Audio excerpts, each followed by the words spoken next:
Good evening, everyone. Welcome to our meeting tonight. The meeting will come to order. Madam Clerk, could you please read the adequate notice of compliance statement? Adequate notice of this meeting has been provided by the City Clerk's office in preparation of the Council annual meeting notice dated December 30th, 2021, which was properly distributed and posted per statutory requirements. Please be advised that the fire exits are to my right, your left, and at the back of the room. Okay, thank you. And now, if we could have the roll call, please. Ms. Allen? Here. Ms. Hairston? Here. Dr. Levine? Here. Mr. Miniger? Here. Mr. O'Sullivan? Here. Mr. Vartan? Present. President Fox. Here. Okay, and now it's time for the Pledge of Allegiance. If I could ask all of our fire department and law enforcement to lead us, please.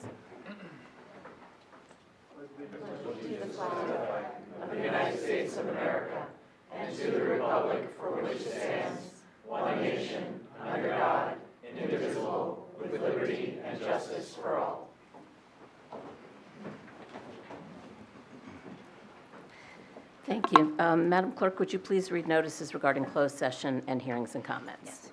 A closed session meeting as authorized by state statute was announced and held prior to the start of this meeting, and the known items for discussion were listed on the published closed session agenda. Please be advised that council meetings are broadcast live on Comcast Channel 36 and Verizon Channel 30, and rebroadcast on Thursdays and Saturdays on HTTV on Comcast 36 and Verizon 33. When invited to speak, please come to the lectern, clearly state your name and address, spell your last name, and speak into the podium microphone so that your comments can be understood by all and properly recorded.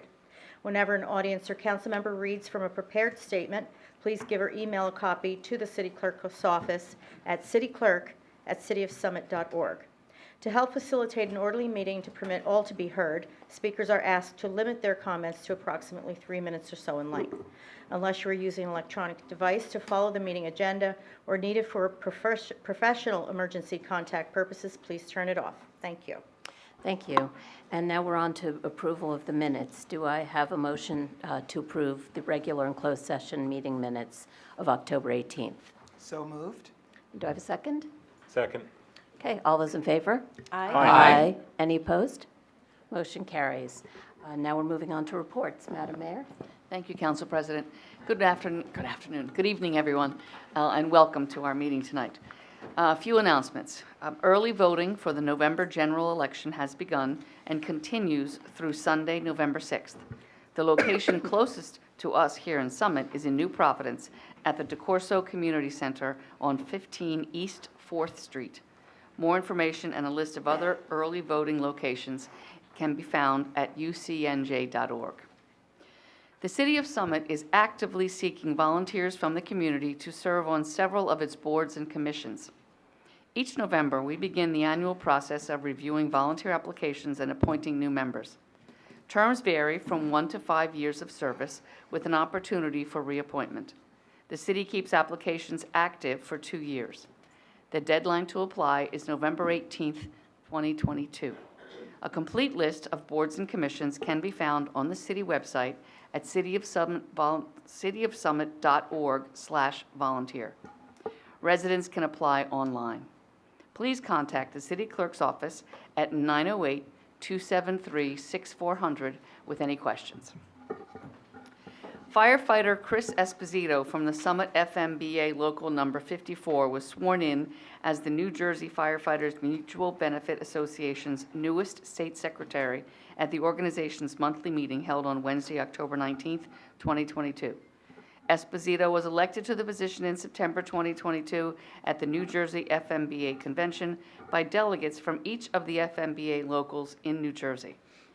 Esposito served as secretary of the Summit FMBA Local 54 from 2013 until 2021, when he was elected to serve as executive delegate, a position he currently holds. Part of the NJFMBA Executive Board, the state secretary is responsible for taking minutes at meetings and conventions and maintaining their database of 5,000 firefighters, fire officers, EMTs, and dispatchers in New Jersey. Esposito joins 2 other City of Summit employees in leadership roles in their respective state unions. Summit firefighter Tim Deutsch has served as Central District Vice President of the NJ FMBA since 2013 and was the former president of the Summit FMBA Local 54. He assists local associations in his district with contract negotiations and labor/management relations. Summit Police Detective Michael Freeman serves as the Vice President of Labor Relations of the New Jersey Police Benevolent Association. He assists local associations with collective negotiation agreements, grievance arbitration, and representation to the New Jersey Public Employment Relations Commission. And lastly, the Summit Police Department is hosting a community event on Thursday, November 17th from 6 to 8 p.m. at Azucar Buffet located at 96 Park Avenue in Summit. Citizens are invited to stop by and chat with English and Spanish-speaking Summit police officers, ask questions, or voice any concerns. Free coffee and pastries will be provided to all attendees. Thank you. Thank you, Madam Mayor. And now on to Michael Rogers for the City Administrator's Report. Michael? Thank you, Council President. Good evening, everyone. Just two things. We appreciate the patience shown by the community during the two large infrastructure replacement and repair projects from PSE&G and New Jersey American Water. I know it's been incredibly frustrating for everyone. But the project to install new water mains on Morris Avenue is expected to be complete by November 18th, and gas line replacements throughout the city are on track to finish by the end of the year. Recent delays are mostly due to the inclement weather throughout the month of October. There is a full list of construction projects in Summit with impacted streets and timelines at cityofsummit.org/construction. Also, signing up for web notifications will generate an email or text about these projects. And as disseminated yesterday by the city's communication office, PSE&G will be performing milling and paving on several streets in Summit beginning yesterday, October 31st, mainly Hobart Road, Ridge Road, and Hobart Avenue in different sections. And then lastly, tomorrow, November 2nd, the remaining parklet will be removed from Springfield Avenue in front of Tito's Burritos and Batavia Cafe and be reinstalled in the spring. The parklets on Union Place have been removed. Maple Street will be reopened tomorrow as well, and decisions about continued street closure in 2023 are yet to be determined. Likely at the Council's December 6th meeting, a presentation by Summit Downtown, Inc. and its professional consultant on placemaking will present findings on its conversations with residents and business owners about the future use of Maple Street, among other things. And that's all I have for this evening. Council President, thank you. Thank you. I'm noticing there are a few people in the vestibule. We do have some seats up front if you want to come on in. And I just had a couple of other items. First of all, citizens can sign up to volunteer for Habitat for Humanity in groups of 5 to 10 people to help build the new affordable housing complex in Summit at 146 Morris Avenue. Contact construction scheduling at morrishabitat.org or call 973-891-1934 to schedule a team build day. More information on team build days is available at morrishabitat.org. And Common Council is working on scheduling a day for those of us on the council to work together on this important and worthwhile project. I hope you'll consider participating as well. And finally, now is the time to compost your jack-o'-lanterns from Halloween. Residents can dispose of pumpkins now through mid-November at the municipal transfer station. Transfer station hours are posted on the city's website, cityofsummit.org. So thank you very much. And now we'll move on to presentations. We have a ceremonial Chiefs Award by our Fire Chief, Chief Evers, and the Mayor, I believe, is also doing this. So I'll turn it over to them.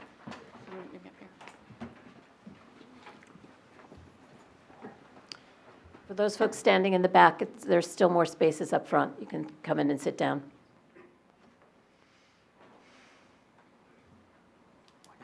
I'd like the other recipients come up to the front, if you could, squad, PD, and fire department.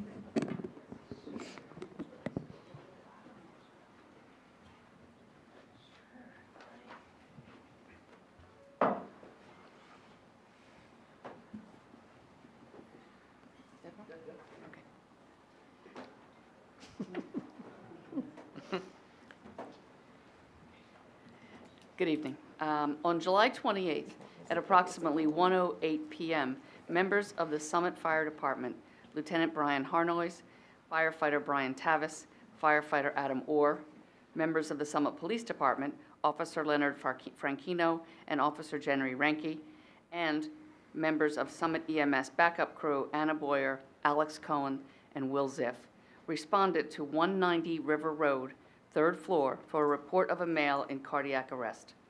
On arrival, Summit first responders started CPR and applied an AED to the patient. Several shocks were administered to the patient throughout the incident.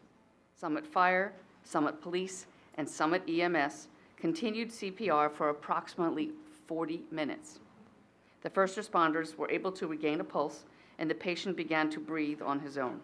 The patient was transported by Summit EMS to Morristown Memorial Hospital for further care. The successful outcome of this incident is truly an outstanding example of Summit's first responders working together as a team and saving the life of another. And we are here to thank them and congratulate them, and we also want to welcome Mr. Hetherington and his family. And thank you.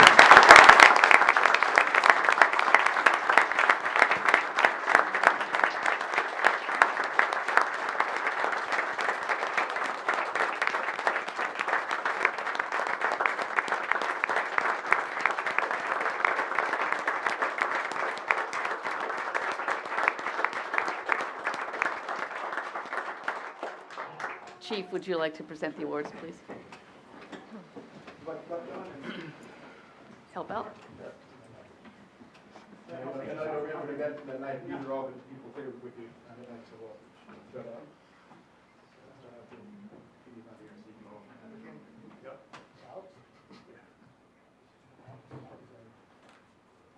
Thank you very much. All I did was listen.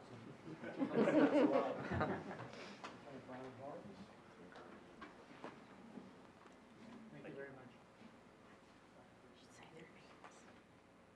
Thank you very much. He did, not loud enough.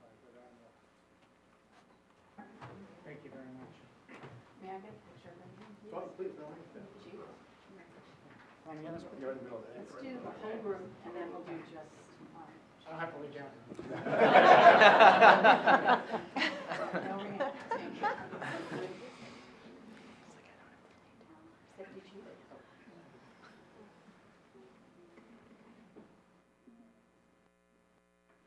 And now just those who are at the scene.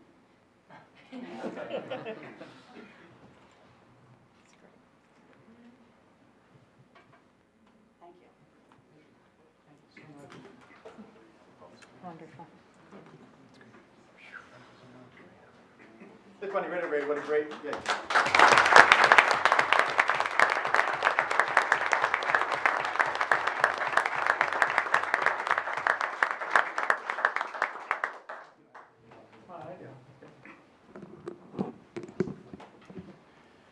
I don't remember anything, but on behalf of myself and especially my family, I truly appreciate the work and efforts and not giving up on me. I know I was an EMT when I was in the Army, something 40-ish years ago. So I know how impossibly long 40 minutes is, and I'm just thankful that I'm here and can appreciate all your efforts. Thank you.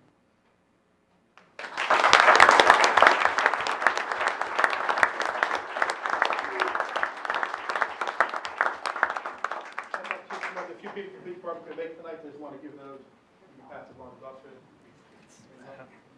And also members from the squad. Okay, another example of how great emergency service works together in Summit. We have an outstanding first responder force in Summit. Police, fire, and EMS. We train together, we work together. All the training pays off in just like this. I'm very proud of everybody. I appreciate all the work you guys do. Keep it up and enjoy the job. So, thank you very much. That's great.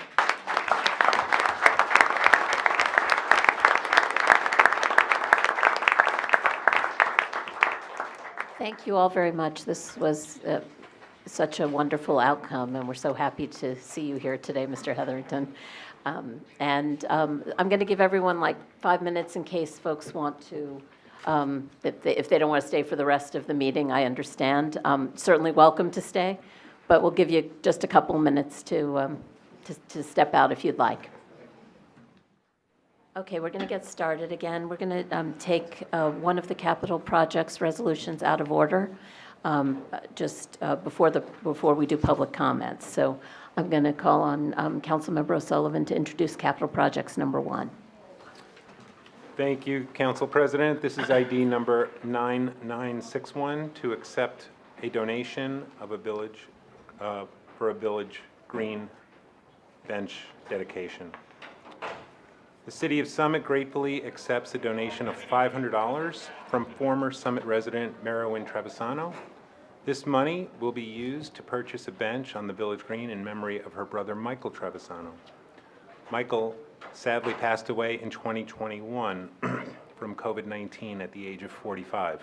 He grew up in Summit and worked for New Jersey Transit for 22 years. And I move this resolution. I second. Are there any comments from members of council? Council President. Yes, go ahead. Thank you.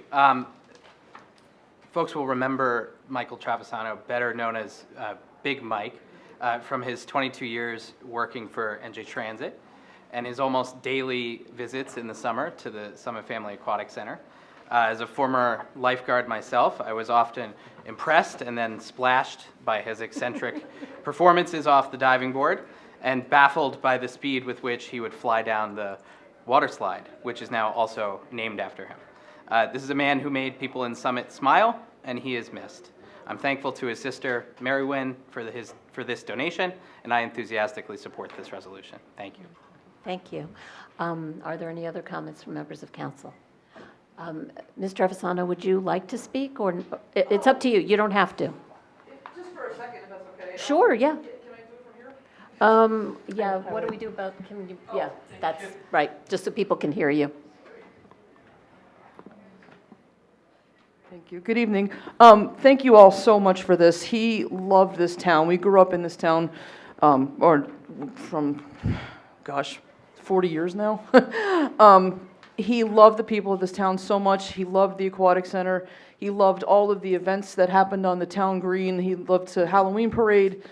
And I just thought it was very fitting to, not only was I so touched by when Gretchen Masterfino emailed me last year about the pool donation, I thought it was just so heartwarming and amazing, and I really wanted to honor his love of the town as well by adding a bench to the town green that he loved to be at so much. So thank you everyone so much for your love of him and your support of this donation. Thank you. Thank you for the donation. And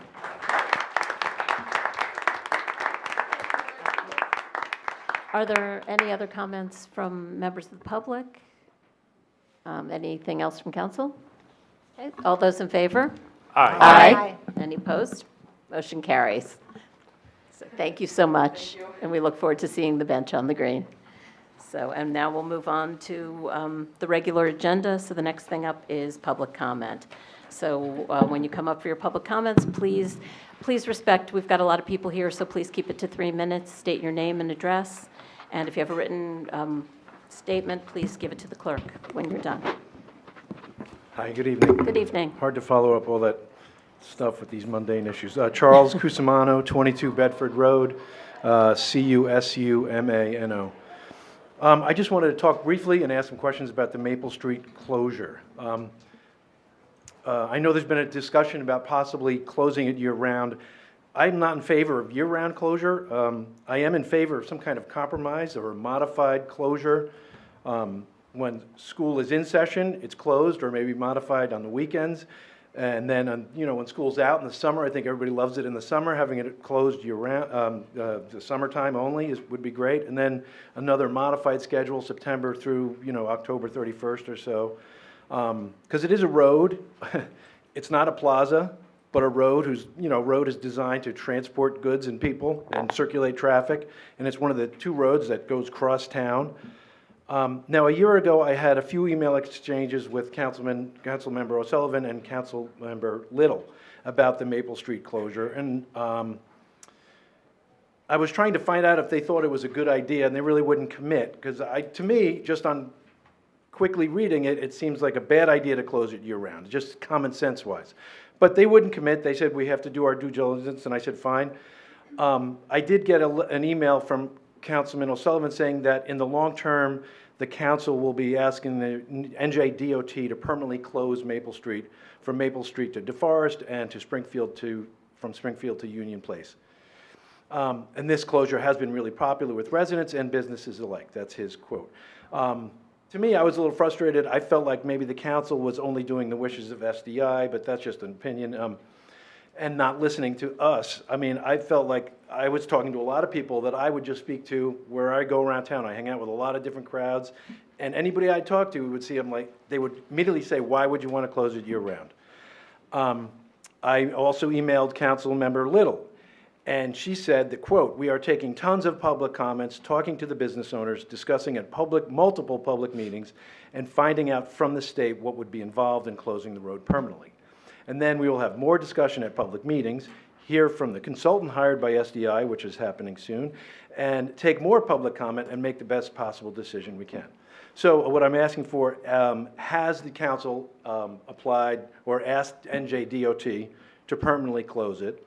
I'm also asking how many business owners are in favor of permanently closing it? And are there going to be more public meetings just for this? Is going to be any kind of more public feedback? I never got the survey that went out, so I don't know what happened to that. They said SDI, you said in your statement that SDI is going to make us respond to residents. I don't know who they're talking to. To me, it's like I said, it's a very common sense issue. It's nice to have it closed in the warm weather. I don't think anybody's eating out there in the cold weather. It's freezing. Like, who wants to eat outside in the cold? I don't know anybody does.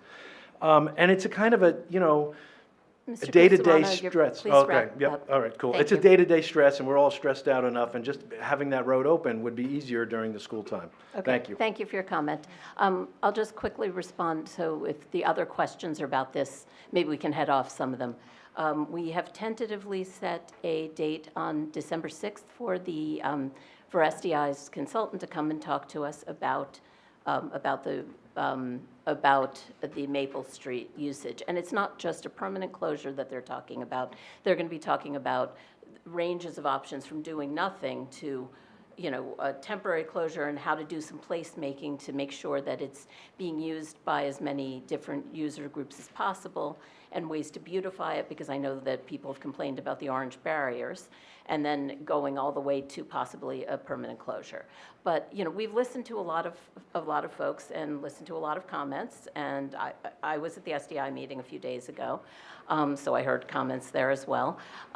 When we have that presentation, there'll be an opportunity for questions, and that's not even, then later on, there will be an opportunity when we do have to make a decision, there will be more opportunities for comments. So we're not done with this process by any means. But I'll just say from my standpoint, and I'm only speaking for me, I don't at this point support a permanent closure. I think, I've heard a lot of comments about a seasonal closure, and I think a seasonal closure is something that most people in this community seem to be happy with. And we would have to figure out sort of what that would look like, what the fee structure would be, and all of that will take time because it will require ordinances for the fee structure and all of that. We have not gone to the state to ask for a permanent closure. So I hope that will answer some of the questions. With that, come on up, sir. Yeah, hi. My name's Bob Ruark, R-U-A-R-K. I live over at 4 Crestacre Court. I've been a Summit resident since 1971, and this is the first time I've ever been here. Welcome. And I am going to bore you about Maple Street for just a couple of seconds. I, as a retiree, don't get around much, but lately I've been driving down Summit Avenue in rush hour times, and I see how crowded it is, and I, as a global warming buff, wonder whether those people shouldn't be driving on Maple Street instead of Summit Avenue. A lot of people do. A lot of the times that I would go down some Maple Street, I can't do that anymore. And I wonder whether we're doing the right thing just to have some not to be offensive, to have some outdoor dining when we should be making sure that we're getting the traffic through town. In that regard, I just wonder whether there shouldn't be a traffic study done. I've heard this stuff that SDI has a consultant. I don't know whether they've done a traffic study, but I think that it would be useful to look at Summit Avenue open, with Maple Street open and closed, and see how many people go down Maple Street and not back up onto Summit Avenue. One man's view.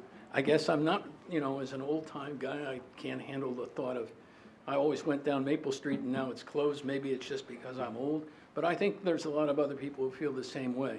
Whether you close it in the summer, that's another thing, but with school and with commuting and the fact that this all started with COVID and there weren't a lot of people driving, now the cars are back and we see that, so one man's view. Sorry to bother you. No, that's okay. It's not a bother. Thank you for your Yeah, comment. thank you. Just an answer to the question, yes, there is, no, you can sit. I'm just going to say that, yes, SDI did do a traffic study. I don't know the scope of it, but that'll be part of the presentation, and their traffic engineer. That's one of the reasons why it's a tentative date, because we're confirming that the traffic engineer is available for that date. Okay? Go ahead, sir. Ephraim Stanley, that's Stanley, 31 West End Avenue. I have a number of questions, and I just want to make sure that if the councilor is unable to answer my questions tonight, I ask that they publish a written responses to them before the next council meeting. And in my questions, some reference is made to emails discussed previously by Mr. Cusimano. So before the council decides to permanently close Maple Street, I'd like to make sure that it has been thoroughly vetted for all safety issues, and whether the closure makes other roads and towns less safe, or whether the restrictions from such a closure imposed on our first responders is really worth the risk. So for that, I have a number of questions. Does the state require a safety study? And who must conduct the safety study? Would it be an expert on emergency response services? And when the council repeatedly implemented temporary closures of Maple Street over the past few years, did it consult with Summit's first responders, and if so, which ones? Did that include the fire department, the police department, the volunteer first aid squad, or Overlook Hospital? And then are there any written communications with these organizations? And did Police Chief Zagorski or Fire Chief Evers provide any written comments or recommendations? And if so, why weren't they included in the emails with the Oprah responses for Mr. Cusimano? What was the opinion of each organization? And did the council consult with multiple representatives of each organization? And if not, why not?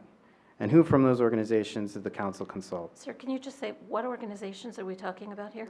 The Police and fire? The first So, responders. First responders, okay, thank Police, you. fire, Okay. first aid squad, Go ahead. hospital. Mhm. If the council, sorry, did any of these organizations or representative express any safety concerns, and was that in writing? And if so, why weren't those concerns communicated in the Oprah responses?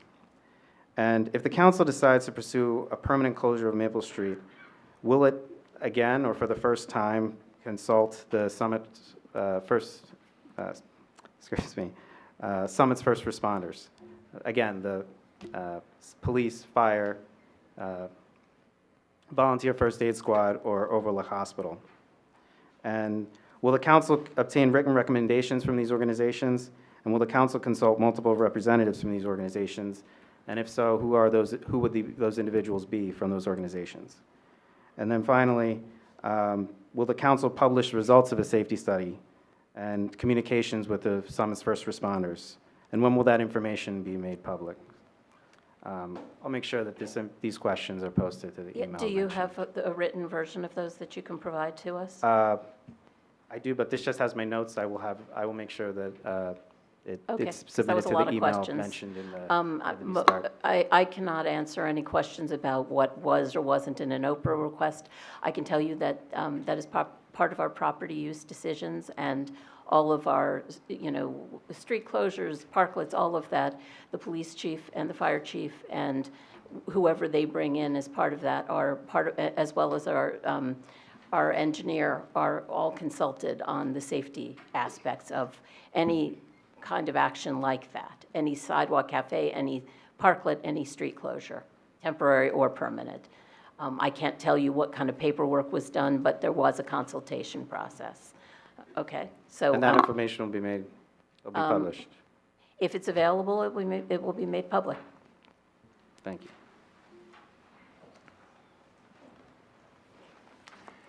Good evening. Good evening. My name's Kevin O'Connor. I live at Oconnor. I live at 638 Springfield Avenue, and I've been here slightly over 50 years.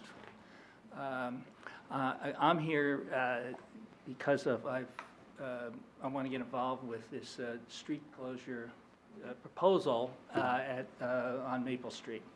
I'm not in favor of the permanent closure, maybe a temporary one throughout the year, but not a permanent one. Also, I know I'm going to ask a bunch of questions, and we just sort of went through it. You want a copy of some of my questions, the notes, and you'll get back to me or to the public. And I see that you said, was it November? No. What's the date for the December SBI? 6th. December 6th. December 6th, We'll okay. publicize it when that's tentative. We're making sure that the traffic engineer is available. Okay. I'm more concerned, my questions are with the state. What else does the state require prior to closing a road permanently? Will the state allow Summit to close any road? Does it matter if the road intersects a county road like Springfield Avenue? Did the city consider, I guess back in the day or a few years ago, it was Bryant Parkway, they were thinking of closing that between the two main roads down there. Did the city reject that idea on the grounds that it intersects a county road, Springfield Avenue? Why would Maple Street be any different than the Bryant Parkway road consideration? Why would the council deviate from the precedent it set on Bryant Parkway? Are the 5 restaurants on Maple Street that are, they do want it closed, period. I guess it's economics. Why are they any different than the people that live on Bryant Parkway? Okay. Has the council considered that the City of Summit master plan, what it says about Maple Street?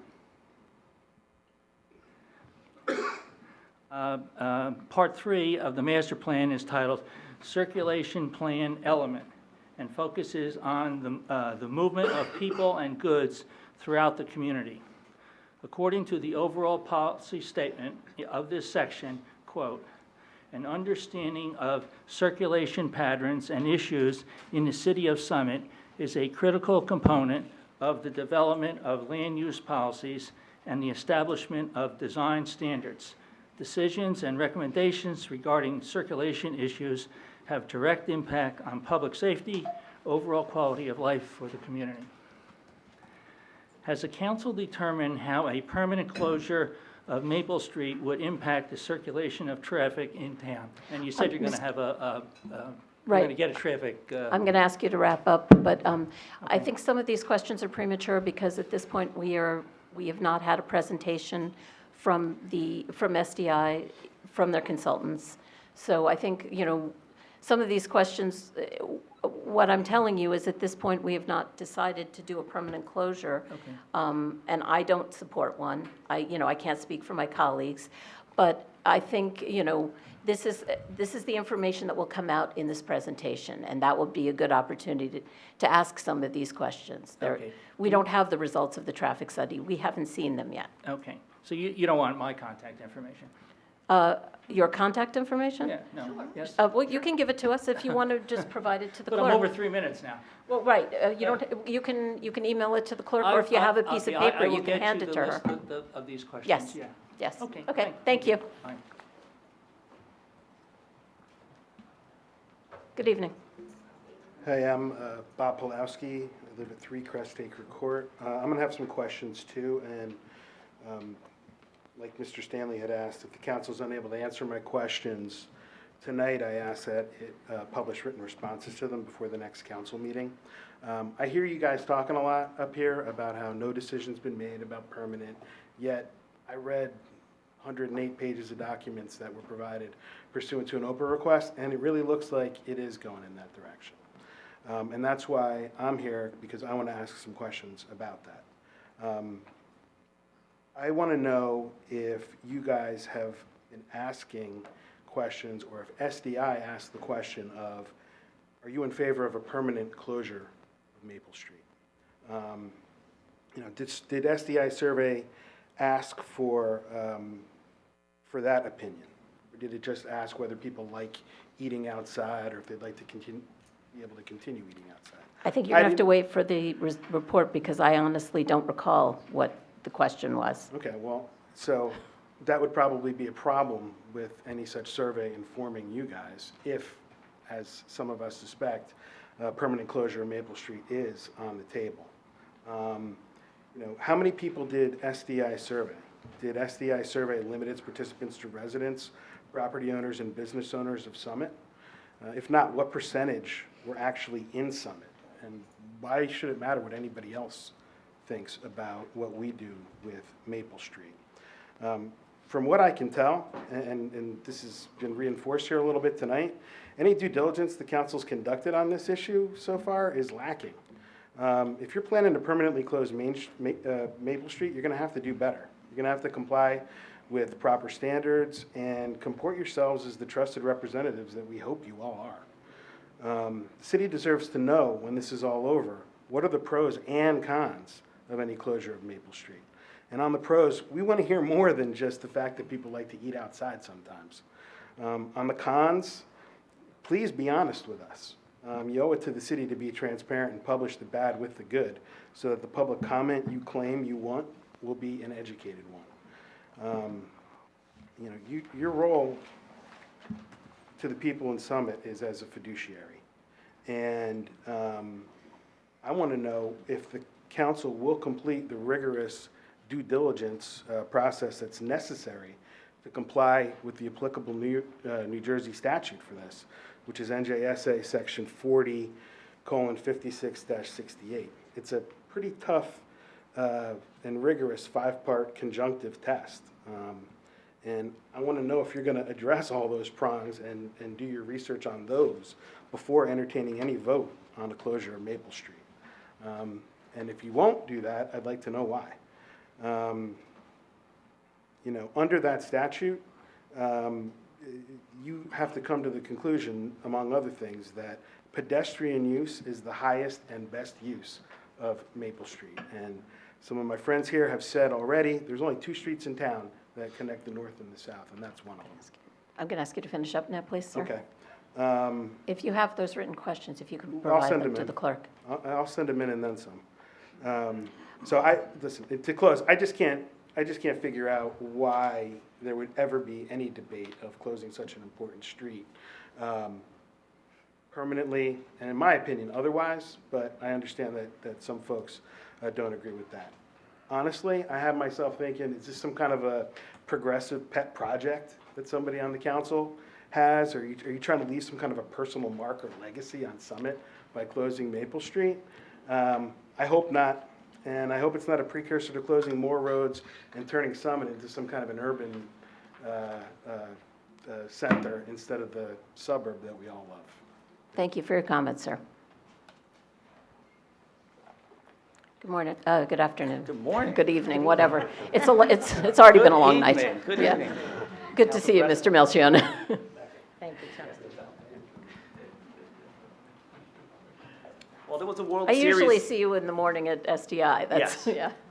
yeah. Well, today there was a World Series game today, wasn't there? So there were lots of fastballs. I just got a fastball tonight when I got to council, because I'm hearing from people and seeing nodding of heads that this isn't going to be a permanent closure. Well, that's news to me, because I've been on Maple Street for 40 years. Did I say Tony Melchiona, 42 Maple Street? Sorry. And now all of a sudden I'm saying in a hearing that this isn't going to be a permanent closure. So I have a lot of notes and written, but I'm going to cut right to the chase. And there's two big elephants in this room right now, and that's the legality of serving alcohol on a non-permanently closed, quote, pedestrian mall. And as you can see, and I'll read to the general public here, a retail licensed restaurant cannot serve alcohol in a closed off-street pedestrian mall, as described in this email, which I had a liaison back and forth with ABC, Alcohol Beverage Control. The licensee can apply for ABC, expand their premises, permit to extend its premises to adjacent outdoor area, including a public sidewalk, provided licensee has authorization from the municipality and exclusive possession and use of that area. The licensee would also need municipal approval pursuant to the outdoor dining. So right now I'm thinking, okay, I can't wait to finally drive down my street, which I've been on for 40 years, because we're going to remove these ugly orange barricades filled with water. This is maybe something for the city solicitor, doesn't have to reply to me right now. So we're talking about a 3-month, as I coined the term, schools out, schools in, tables in. I don't think, and according to this from the Alcohol Beverage Control, it has to be a permanently closed street to serve alcohol. Period. City solicitor could tell me otherwise. The next big elephant in the room, city solicitor may agree to this also. This is a public street being used for private businesses, for private restaurant businesses that use the street. And we close down a public street for private enterprise? Where's the bid contracts? No bids went out. Now, they weren't being charged.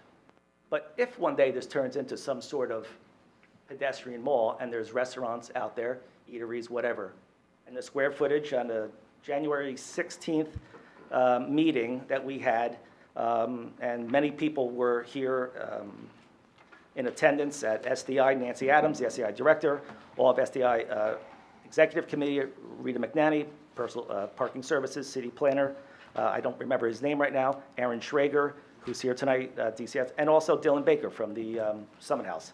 So the city planner was going to come up with some sort of monetary fees. Parking spaces, I remember him saying $2,500 per space. And then we were going to figure out some sort of square footage for, let's say, we know Fiorino's, and how much space can he take on that street. A special emphasis was made, which Dylan Baker had something to say about. You can't expand. If you have 100 square feet inside your restaurant, you can't expand to 200 feet out there. Dylan didn't like that because of his one little small bar that he has at the end, which is having a kicker party right now. So with that being said, and the city solicitor, I guess, will advise you all, it's a no-bid contract, people. You got to put it out to the public. And that doesn't mean, since Fiorino is right in front of Maple Street, I'm not just not picking on him because he's going to yell at me tomorrow, but you need to open this up to bids. I don't know if you can answer that tonight. Mr. Melchiona, all comments come through me. Your time is up, and thank you for your comments. I don't think we're going to get into this right now. We are not at the point where we're ready to make those determinations. Thank you for your Thank time. you. But we will, when the time comes, we will get to that. Good evening, Mr. Bennett. Good evening. Good evening, Mayor Radis, Council President, members of Common Council, Jim Bennett, B-E-N-N-E-T-T, 38 Fairview Avenue. I want to express my concern about any plan to permanently close Maple Street to vehicular traffic. During the pandemic, it made sense to populate this area with tables, umbrellas, and chairs. The pandemic is now over, and the time has come to rethink the closure of this thoroughfare. I do not claim standing to speak for the non-restaurant tenants on that street. However, I have standing to speak for myself. Several non-restaurant tenants have said that when their leases are up, they will move if the closure of Maple Street becomes permanent. If these businesses move, their departure will affect the tax base of the city of Summit and eventually me. Therefore, it makes no sense to drive non-restaurant businesses away.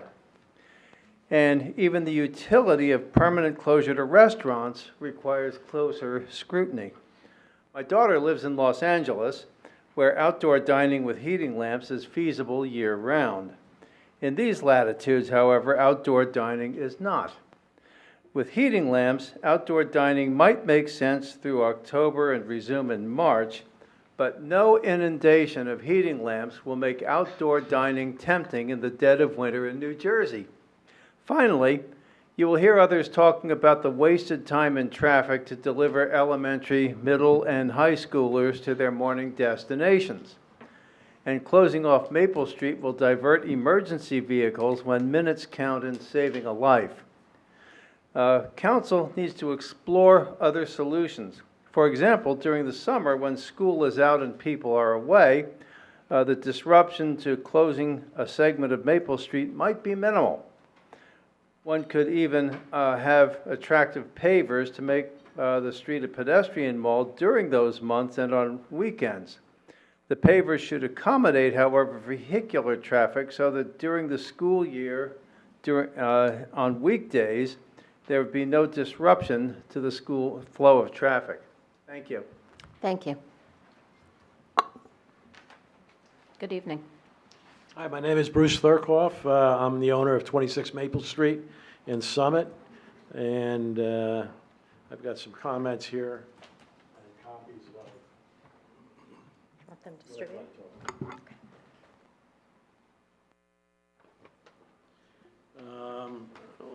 There's been a few people up before me, so a few of these things might be a little competitive.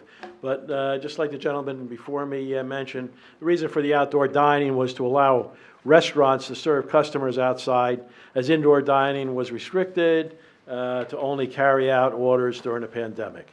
Once indoor dining was allowed again in the state of New Jersey, outdoor dining was kept in place to appease those restaurants currently serving outdoors for an additional year, while in some cases doubling their capacity to accommodate their patrons. Maple Street, which was closed down for periods of 7 to 8 months, continued to be closed down to appease just 4 restaurants over the objections of all the landlords owning properties on Maple Street. The closure created a complete erratic traffic pattern, causing traffic to have to circle additional blocks just to get to their location.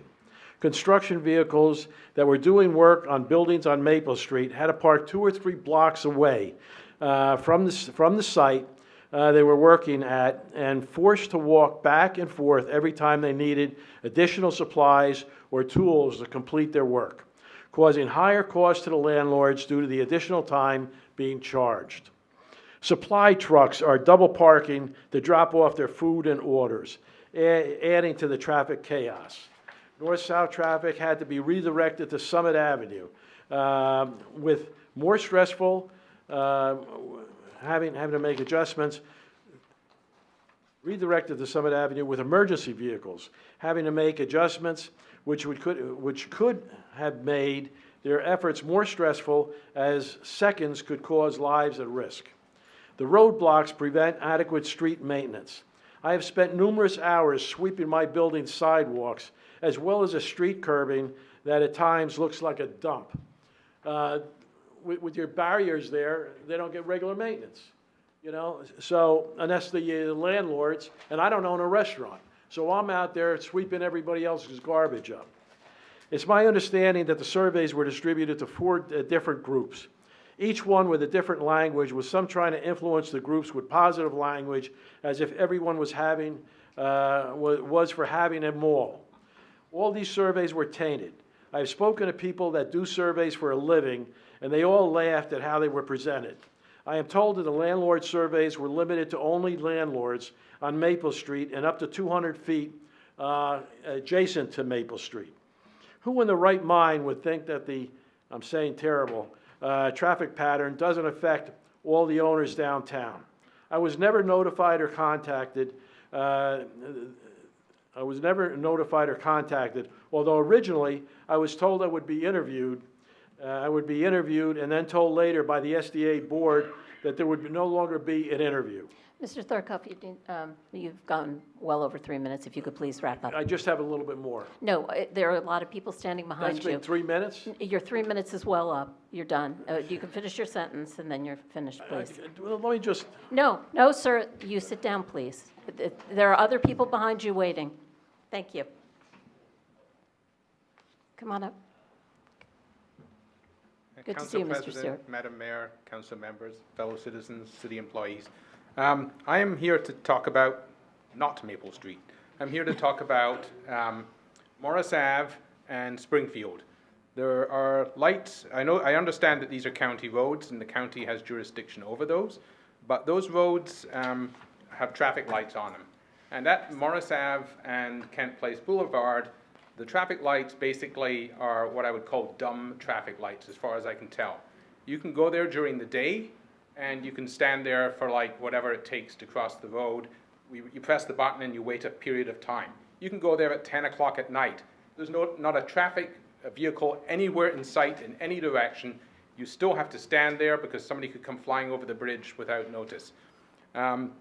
If we had smart traffic lights there with sensors, timers, properly programmed, like I had when I lived in Michigan 30 years ago, they would be able to, you'd press a button and the sensors would be able to detect whether there's any traffic coming. And would be able to immediately say, hey, there's nothing coming this direction, there's nothing coming this direction. You know what? I'm going to let that person cross, and it changes. And this is not complicated technology. It needs to be put in at the Kent Place and Morris Ave, and the same situation, almost identical to that, applies at Springfield and Morris. If you come back on a Sunday morning, there's very little traffic. You're coming back from farmer's market, you have to stand there for ages after pressing the button, even though there's no traffic anywhere. I understand those are busy roads, and at certain times of day, you know, traffic absolutely should have, vehicular traffic should have precedence. But like in the middle of the night, it just doesn't make sense. It makes no sense at all, and this can easily be solved. A further thing that I actually discovered, I discovered it more recently, but this involves the traffic lights that are just past the, turning onto Broad Street. The green light to be able to turn left goes for like enough for maybe 3 cars to go before changing back. Most of the day that's not a problem, but in the morning, for instance, at drop off at like 7:30 in the morning, the schools are dropping off, people are dropping off at the train. If you're coming up Morris Ave over the hill to Springfield Ave, you cannot get through there because there's traffic ahead of there is waiting to turn, and it can't turn because there's a lot of oncoming traffic. So the traffic gets backed up. In fact, this morning, there was like no way for any traffic to proceed from the Morris Ave at Springfield across Springfield Ave because it was blocked up by traffic waiting to turn left, because they couldn't turn left because the lights only let 3 people through at a time, and then people coming along Springfield were able to turn right. I don't know if all that makes sense. My mind's kind of numb now after standing there for so long. My blood's not circulating. But I think what I'd like is for the city, I assume you have liaisons with the county, to put in a plea for like some kind of smart traffic light systems. I certainly know they exist. I was out in New Hope recently, and I saw a guy like fiddling around with the box for the traffic lights, and I spoke to him for a while, and he said, "Oh yeah, actually, I've got the box open because I'm optimizing the flow of traffic." So this can be done. This technology has existed for years and years and years, and for some reason the county just doesn't want to put it in there. I don't know why. Maybe we haven't asked. I assume we probably have, because I know I brought it up before, not at a council meeting, but like with the police department. And the response is always, yeah, it's the county. And it's like, you know, I have to believe somebody can do something about it. Thank you. Thank you. Wait, could you just state your name and address Oh, for the sorry, record, Gordon please? Stewart, 54 Evergreen Road. Thank you so much. Okay, thank you. Mr. Schrager, do you have any answers on the smart lights? Thank you. Through you, Council President, there was a lot there about traffic signals. So a little bit of an overview of our city's traffic signals. We do have 32 within the city, 4 of which are fully city-owned and on city roads. 28 are on county roads, but they are city-owned. So what happens is when a signal is needed or replaced on a county road, they pay for it and replace it, and then it's turned over to the city where we then maintain it. That said, we don't have the right to just go change timing of corridors without county approval. So for some of these corridors, we are looking at the Morris Avenue corridor right now. You do have 13 signals in a 2-mile span, which is a lot. And we have to understand a lot of these signals, the timing is set based on traffic counts that might be 10 or 15 years old. So there might be a need for adjustment. We wouldn't know until we do a corridor study. For the Morris Avenue one, the RFP for that should be hitting the street very shortly, so we'll be looking at that one.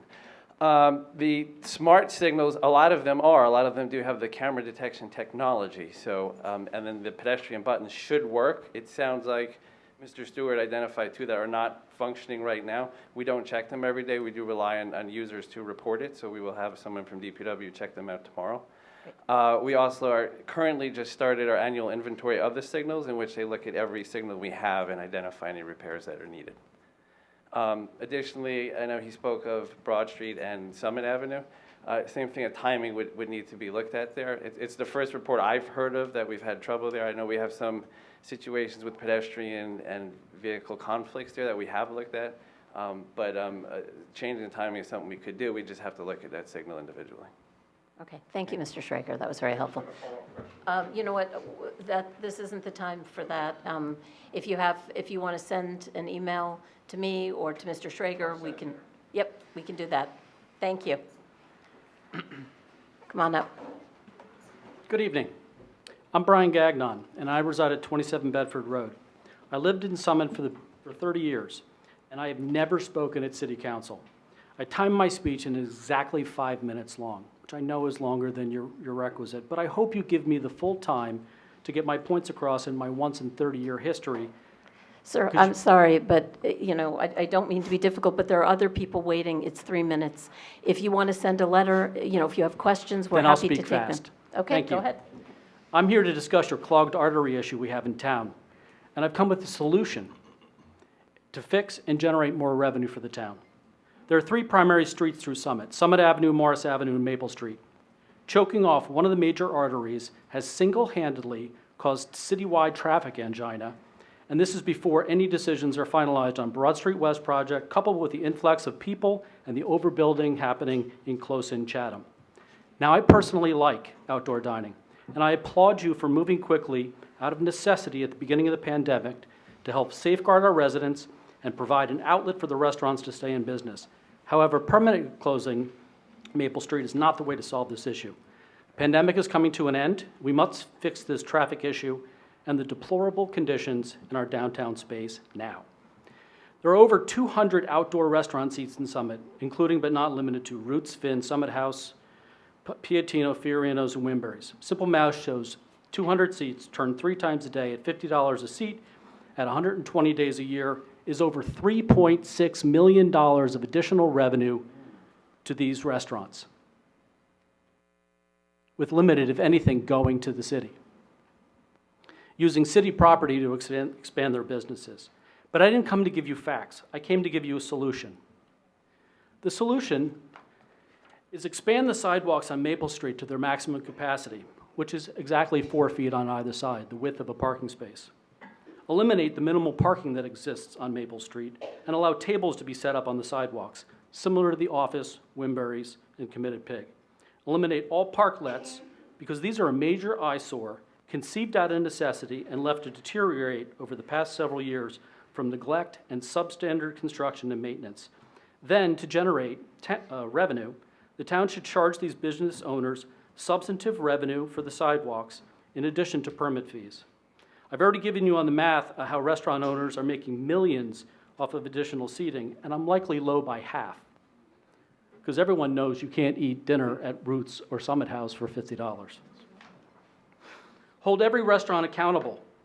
Same standards, same tables, same chairs, same barriers, same maintenance, and even simpler, provide them with the seating to keep their continuity and recover the costs and the rent you charge them. My last topic is homelessness, and I really hope you let me finish here. Homelessness in our town and the unsafe conditions that are being caused by it. We've watched the homeless population explode in town with seemingly zero action, or at least results from our government. Passing through the train station in the mornings is just disgusting and unsafe. Even as recently as this morning, a fight broke out in the train station at 6:30 between 2 homeless people. My wife was recently verbally attacked outside of Manhattan Bagel by a homeless person. Though I do feel for the homeless population, this is your job to tackle this issue. And I purport that the extent of this homeless population did not exist before the massive outdoor dining was expanded. I promise I'm almost finished. At the end of the day, we are all residents of this great town and home we call Summit. Even most of the city council members are homeowners. Lastly, you have a town full of bright financial and real estate professionals who will not run for council because they are already over 100% busy providing for their families. But tap this resource. They will find the time. Employing the talented that understands that an amortization table is not a place you put your drink could have helped you tremendously when you were saddling future generations with $57 million of additional debt. No offense, but your city finance staffs are Pee-wee football and the residents are NFL. Ask, and you'll get some of the most expensive talent in the country for free. Thank you, Mr. Gagnon. Could you please email that statement to our clerk, or if you have a printed copy, you could hand it to her? I didn't make enough for everybody. No, that's That's okay. okay. You just need one for her. I've done for everyone. No, that's fine. She sends it to all of us. She sends it, we get it. Come on up, sir. Marcus McNamara, 53 Morris Avenue, Mike Charlie November Alpha Mike Alpha Romeo. A few questions, I'm just going to run through them. Let's see. SDI, they're paid by our taxes, correct? No. No? How's SDI paid? Additional assessments that the business owners pay in the Summit downtown. Through taxes or? It's a separate assessment. They pay their Okay. property taxes, business owners, and then on top of that, there is by state statute, an assessment that Roger. goes to SDI. Roger that. Okay, So how you much and I don't does? pay for it. Roger that. How much does the consultant cost for this permanent closure? They got a grant for that. I don't know the amount of, but it was a grant, it's paid for by a grant. 5, 10,000? We don't Don't know, but it's paid for by a grant, sir. Okay. Let's see, yeah, I just want to give a big thumbs down. I'm not for that closure. My mother, my great uncle had a business on that street at 30, where Finn is. It was Handmaids, and then it was Walter McNamara, Insurance and Real Estate, when he got out of the Navy as a PT corpsman. So I couldn't imagine if they had to have their business there now, not being a restaurant. So I'm thumbs down on that, I'm not into it. Homelessness, what is the jurisdiction of the bus shelters? Whose jurisdiction We'll take all is your that? questions at the end, just. Okay. Whose okay. jurisdiction is that? Is there a loitering law in Summit? Is there open container? Is there drunk and disorderly? Is there a law for drug use? All right. Okay, Onyx property, 86 Morris Avenue. So in their statement, they did $221 million in capital improvements since they've had it. Are all the permits closed there? I guess, I don't know who that would be. We'll have to get you that information. Roger I don't know that. So my question is, what is the increased value of those improvements? I know if I did a bathroom in my house, and my taxes went up substantially when I had a house on Sayre Street. Roger that, we're moving on. Has anybody visited a Toll Brothers house, building yet? Okay, all right. And then again, I'm just looking for money that we can recoup, so there's not this imminent threat that we're in such danger of taxes having to be raised. The thing Mr. Rogers had said that, the hospital negotiated a tax reduction and whatever, it was Ciba-Geigy, I don't know what it is now, Merck or whatever, Bristol Myers Squibb. So they were paying something like, does anybody know? Anyways, a $4 million reduction. I think the mayor had stated that they bought the property at a low amount, and it had been valued at, it had been on the market for a long time. Large office parks weren't moving in 2008. But at one point, I looked at the tax record, and it was under it said it was sold to the city of Summit, or something like that. I don't know, that's something to look into. What else? Okay, Sir, your time is up. one last thing. Backpack blower, you guys said there was gonna be a study. I did an open records request on the survey and all that. It didn't go through. I sent an Oprah request. I received back that there was no such study sent, or survey sent out. I just need you to know, you were messing with people's lives, people's livelihoods. These people lived paycheck to paycheck. They had to buy this material, these machines. Sir, your time is up. Okay, I hear you. And it's not fair. Okay, thank you for your comment. You're welcome. Good evening. Dennis McKeever, 16 Clearview Drive. I'm a parent of 3, high school student, middle school student, and elementary school student. I served as the Little League president for 4 years, 8 years on the board of directors. I'm very familiar with the field, actually getting across town because, as some of you may know, I've been forced to drive across town quite a bit for Little League games. I'm also a municipal attorney, so I'm very keenly aware of an ordinance that would cap the time, and I appreciate the fact you would take my questions that I would email to you. The question I do have, though, is SDI, I understand what they are about. There's probably a scope of that particular grant. Have they retained or will they retain the use of a town planner to evaluate the master plan with respect to the closure of Maple Street? That is my question. I have sub-questions to that because the master plan, I imagine, may have to be addressed and potentially by a different municipal entity outside of even the council should they adopt an ordinance. So that's my question. I understand that the SDA is, SDA, it's a whole different entity. The SDI is giving a presentation on December 6th. I look forward to seeing their findings. But I am going to ask that question to see if they are going to have a planner evaluate this, because some of the items that have been mentioned by the taxpayers here may have an impact on how the master plan actually works and what components to it might be triggered by a permanent closure. With that, have a nice evening. Thank you very much. And Thank by the you for way, the you did a comments. nice job. My son was here about a month ago. Thank you very much, because he was very thrilled to see you, Mayor, and to be honored as a part of the 130 years for Summit football. So thank you very Great, much. thank you. Dennis? Good evening, members of the council. Nick Curiel, 25 Grove Street. So I'm going to change it up. This isn't going to be about Broad Street West. It's not going to be about Maple Street closing. This is just going to be about Summit and what we're missing here. I'm a lifelong resident of Summit. I volunteered in many organizations here in town. I've been a volunteer coach. I'm a life member of the Summit EMS, and I also own a small business. I've always felt that the part of what makes Summit so special is the amazing community. For as long as I can remember, I've always wanted to raise my kids here, knowing they would feel safe, get a great education, be part of a diverse community that focused on taking care of each other. That's why we're Hilltoppers, through and through.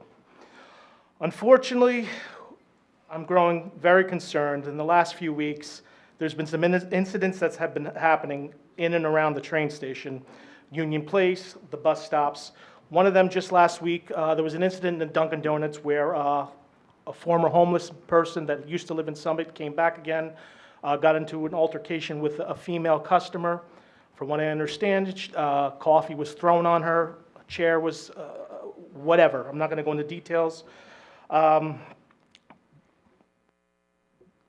What is presumably either between 2 homeless people, the individuals and the resident. This is the same, now let me get back to the train station, excuse me.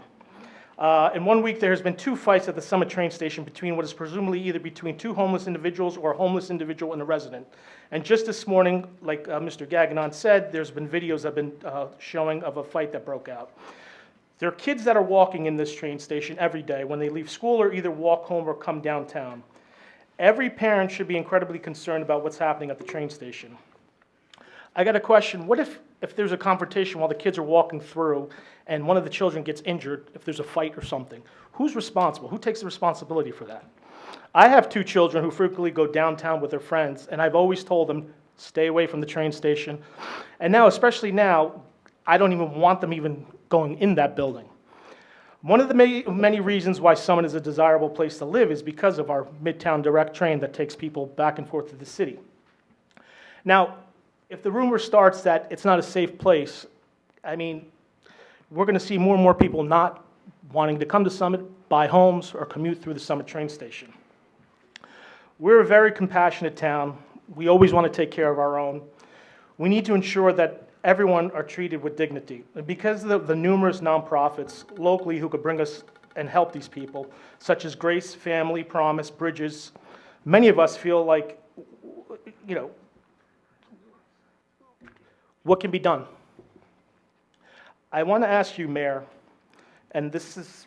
Sir, all comments have to come through me. You don't... Okay, direct. Council President, this is for Mayor Radis. You're the head of the police department. Chief Zagorski reports to you. Can you shed some light to the community? Why is this happening at the train station, the bus stops, and what could we do? especially keep our kids safe and the community safe. Sure. So, You can go ahead and sit down. One more thing. Okay, Of your course. time is up, so finish Okay, up, please. one more second. Yep. And the other question, with New Jersey Transit pulling out of the Summit Station, pulling their precinct, has that been an increase of more homeless and our resources with the police department working overtime in there? I'm going to have Chief answer this with me, Chief.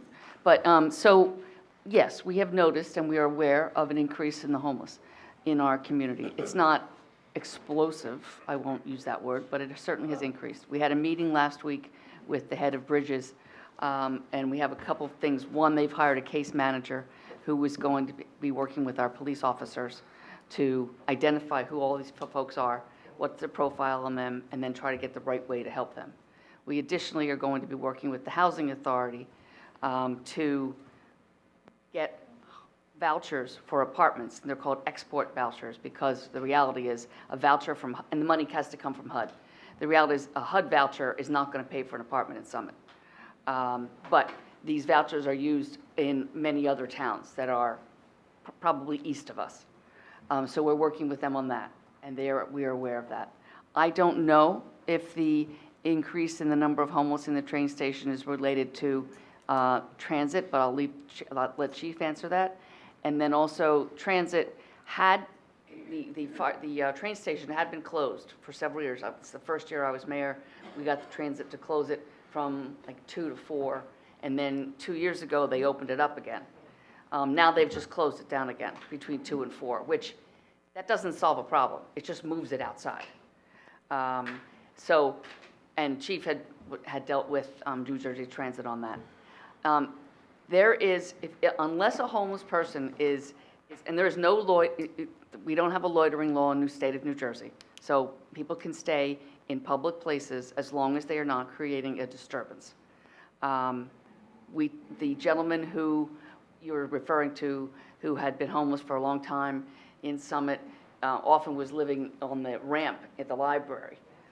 It took a year of being very careful to document the incidences there for him to move, and now he's got an apartment in another town. But he was back in town that day for a doctor's visit. He has been arrested and charged with assault for that incident. So we are taking, it ends with me, absolutely, and I take this very seriously, this responsibility. So we're working on it. It's not an easy problem to solve because of the New Jersey State Supreme Court has held very firmly multiple times. Well, I don't know if it's multiple times, but they have held very firmly that a person who is homeless can be in a public space as long as they're not creating a disturbance. And that was a court case that initially came out of Morristown. So I take this very seriously, and we are taking steps to try to fix it. But again, it's not going to happen overnight, and we're going to try to get them as much help as we can and get them in home. Bridges, they were telling us, Richard Muniak was telling us at our meeting the other day, that Bridges' approach had always been try to get them treatment, these gentlemen and these clients, get them treatment, and then find them housing. And they have flipped it completely in the last couple of years, having determined that getting them housing first is important, and then quickly thereafter get them treatment. So that's what we're hoping to do with their assistance. I've got to call into Keith Kennard at the Housing Authority because they have to make the application to HUD. But we'll see what happens there. But do you want to address the transit? Sure. Through you, Council President. Of course. The mayor pretty much covered everything, pretty much everything, especially with the long-range plan. I could speak to the short-range problems that the gentleman was discussing. Transit is no longer, set up in the train station. They do have jurisdiction at our Summit train station, but if there are any problems in there that I'm hearing, if I'm hearing them correctly, these are Summit residents that are in there. Even though Transit has ultimate jurisdiction, there being Summit residents in there, if they're reporting any safety issues, any problems, I'll see that we post an officer there for the rush hour. We did that in previous years. We'll start doing it again. If there's nobody available, I'll be standing out there myself. But if there's any problem in the train station and it involves Summit residents, we'll take the initiative until transit can get there. So transit doesn't have any police They do officers on? periodic patrols, but there's nobody stationed there. No one on station. Okay, thank you. Okay, thank you for filling us in on that. So, come on up. Hi. Miriam Zahn, 65 Woodland Avenue. This is what happens when you come to a council meeting. You hear everybody's questions, and then you realize you have some questions. So these are just notes, not anything particularly written, but I heard a lot of questions about the survey, and I was wondering if the city council reviewed and approved the questions on the SDI survey for Maple Street closure. Because I don't really understand how this is something that the city could consider the closure or the validity of this survey without necessarily weighing in on the survey, because the questions were ridiculous. And I know this has been covered by other people, but one of the questions asked, how often do you drive on Maple Street? And I didn't really know how to answer that question, because it's really never, because it's closed. So I just, I am concerned that when we get the results of this presentation, even if it sounds like everybody who answered this survey, they were pointing, I felt the questions were sort of pointed to get an answer. So, oh, you don't drive on Maple Street, therefore we can close it. Well, I don't drive on Maple Street because it's closed. If it were open, I would be driving on Maple Street. So I think the questions probably weren't the right questions. So I just want to point that out. The traffic study, have they assessed the impact of diverting traffic from Maple Street to Beechwood and Summit Avenue? Because I've noticed that circle by the train station has a ton of cars. It's a lot more waiting for whether pedestrians to cross, and then there's just a lot more backlog of traffic because Maple Street is closed. Also wondering whether the upcoming presentation will compare the revenue from parklets to what we earn for each paid parking spot. It's a revenue question for the city. And then, has anyone considered the impact of closing Maple Street once we add 100 or more vehicles around the corner when the Broad Street West building is constructed? Because I feel like we're looking at something before assessing even what the Broad Street West building is going to look like and what the impact of that traffic could be on Maple Street. It's right around the corner. Finally, during the November 2021 election, a number of candidates brought up Broad Street West and foresaw that this would be an important topic for Summit. In my view of how this was addressed, I thought some council members dismissed those concerns. And when the plans were unveiled a few months later, there was a lot of public feedback, as you all know, hours and hours of public comment. We have not received an update in a while, and this is an important election issue. When will the public be privy to the Broad Street West redesign? Thank you for your comments.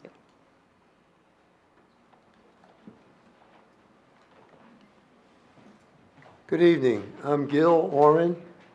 My wife and I live at 45 Wallace Road, and we are both very opposed to the closing of Maple Street.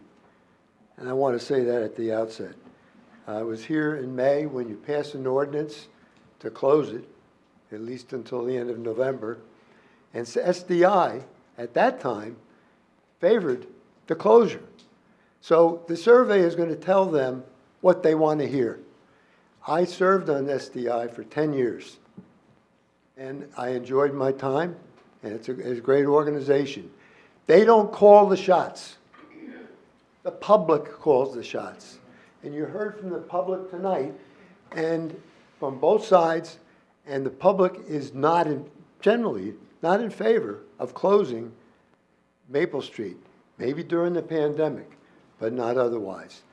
And what I can't understand from a legal standpoint is when you pass the ordinance to say that this is a pedestrian mall, these two sections of Maple Street, I looked into it, and the ordinance that you have to pass, which you did, Findings necessary for the adoption of an ordinance to create a pedestrian mall. There are 4 or 5 things. One of them, nobody in this room, including you, with a straight face can say it's true. And yet you did. And here it is. Must find the continued unlimited use of the street or part thereof by private vehicles may constitute a hazard to the health and safety of pedestrians. I've lived in Summit for over 70 years. Maple Street has always been a street, and it's been one of the 2 ways to get into Summit from the other side of town, on the other side of the tracks. And it's been over 100 years. It's been a road. Hasn't been a hazard to, it's things like this that make you wonder. This isn't a pedestrian mall by the standards of the state statute. You can't tell me that it's going to continued use, unlimited use of Maple Street or any part thereof by private vehicles will constitute a hazard to the health and safety of pedestrians. It's not true. You can't find that. If you find that, I have a lot in Arizona. Number 2 is SDI. And I was, as I said, was on SDI. It's a great organization. They're not going to call the shot on this. They already said they were in favor of this without doing a survey. Mr. Orrin, your time is up. If you could Okay. wrap up, please. I have wrapped up. Thank you. Okay, thank you. So I just want to clarify, SDI is not calling the shots. They're doing the survey, they've done the survey, they've done the study, they're going to present it to us, and we will be making a decision. So I just want to reiterate that. Come on up. the boss. Fran Oren, 45 Wallace Road. Good evening. I'm very upset about the closure of Maple Street. I think that many, many more of the Summit residents are inconvenienced by that closure than enjoy outdoor dining. It's caused me to go to New Providence and the Hickory Tree Mall more and more as the parking spaces get eaten up. And I think someone said that we were hoping to have a European flavor. Well, I think it is a mess. It looks helter-skelter, and those orange blocks or whatever they are really should be painted red. And I hope that Maple Street is kept open and not just temporarily. Thank you. Thank you. It's a good thing we feel alike. Okay, come on up, sir. Hi, Eric Kerzlaski, 169 Broad Street. I have a question for you, Council President, for the city solicitor. Would like to understand this evening the role of council member as it relates to private citizen versus performance of duties as a council member. Why I think this is especially relevant this evening, the political war games that have occurred over the course of the last couple weeks are absolutely disgusting in this town. I will say I'm a Democrat. I'm ashamed to admit that, standing in the group of Democrats in front of me. I largely probably have a lot of the same opinions on a state and national level, but I think what's happening here within town and council is, again, absolutely disgusting. If I look at some of the commentary that's been put online, there was an individual, a resident, who had posted a letter online. Council President, you had thanked the individual for posting this letter online. This posting insinuated the persistence of Trumpism in our community. Another resident, anti-choice, anti-vax, anti-trans, anti-gay, the push to keep whitewashing our history of book banning, and has become the platform of the GOP. Summit is a small number of small districts in the state, et cetera, et cetera. I think you can understand where I'm going with this. I know you look absolutely baffled. I would No, love to I'm- hear either from the mayor or the city solicitor. I think the council here, it's quite obvious that representing in the position and in the capacity, if you're in July 4th, if you're over at Memorial Field as a group of individuals, are you a private citizen or are you a council member? When you're operating online through a Summit Council Facebook page, are you operating as a private citizen or a council member? So I'd appreciate if you can answer those questions this evening. Okay, so, sir, what you just read was not what I wrote. I did post a letter that someone wrote, but that is not an official council page. There is no such thing, and I'm going to turn that over to Mr. Jacoby to address. But our Facebook pages that we as council members maintain are as candidates or politicians. They are, to my understanding, not the official, not an official organ of the city government. Well, I mean, the official social media pages that the city has, they have official social media pages. The one thing, and I haven't read any of these things, so I'm just going to tell you generally what governs all this. It's called the First Amendment. So whether you're a sitting council person or President of the United States or a U.S. Senator or a private citizen, people have First Amendment rights. They can say things, people say things, and often people don't like what they said. But that is, grounded in our Constitution is the right of free speech. And so I can't opine as to what individuals have said, but just because you're an elected official doesn't give up your free speech rights whatsoever, just as a private citizen doesn't have it. There's different standards. For example, if a public official is defamed, the standard for that lawsuit is much higher. It's called actual malice. If a public official defames a private citizen who's not a public figure, it's a lower standard threshold. But, I can't opine on that, but people do not give up their First Amendment rights because they're elected. And, you can see that across the country in every type of race, on the national level, on the local level, et cetera.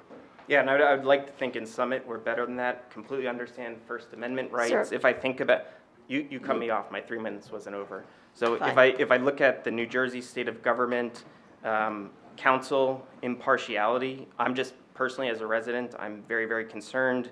A member of council shall impartially hear and decide on all matters that come before the council. A member should perform his or her duties without bias or prejudice.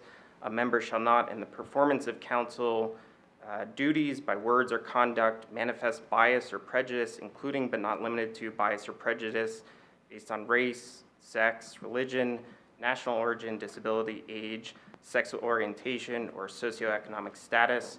So if we want to start getting into the nuances of First Amendment, that's absolutely okay. I do think it's incredibly misleading for the general public. Margie Fox, Summit Council Ward 2, that residents don't interpret that as an extension of your duties as council president. Thank you. Thank you for your comments.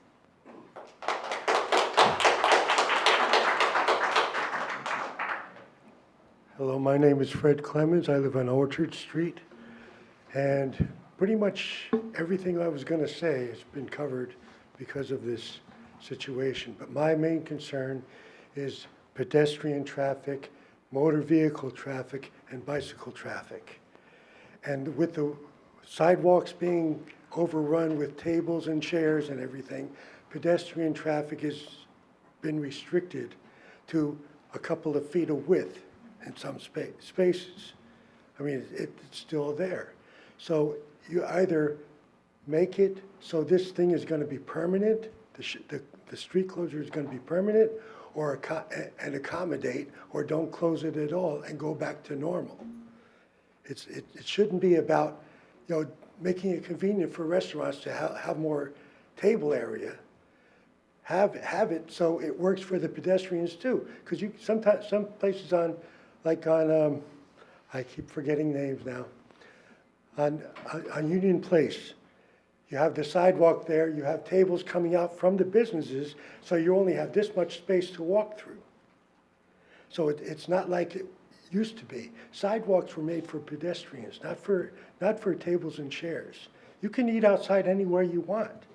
but it shouldn't have to be driven by the dining areas, so they overtake the sidewalks, and meanwhile, the cars are overtaking the roadways. And it shouldn't be like that, personally. And I brought this up the last time I was here a month ago, and like I said, my main concern is about pedestrian traffic, motor vehicle traffic, and bicycle traffic. And just standing on the corner of Union Place and Summit Avenue, I've seen so many of the rules being broken day after day, hour after, minute by minute. Pedestrians who don't press the cross signal, cars rolling through the stop sign. And it's not just there. I've witnessed cars rolling through stop signs everywhere else too. Either you enforce the law the way it was written, or don't bother having stop signs there to begin with. It's been known that this has been going on for a long time, and it's just been getting worse. So it should be either one way or the other. Take away the stop sign, turn them into yield signs. Because cars just roll right past the stop sign itself, right to the edge of the roadway, and then decide if they're going to go or not. And if they don't see anybody right away, they're just going to continue rolling right through the traffic, right through onto the roadway. And this has got to be addressed just as much as the closure.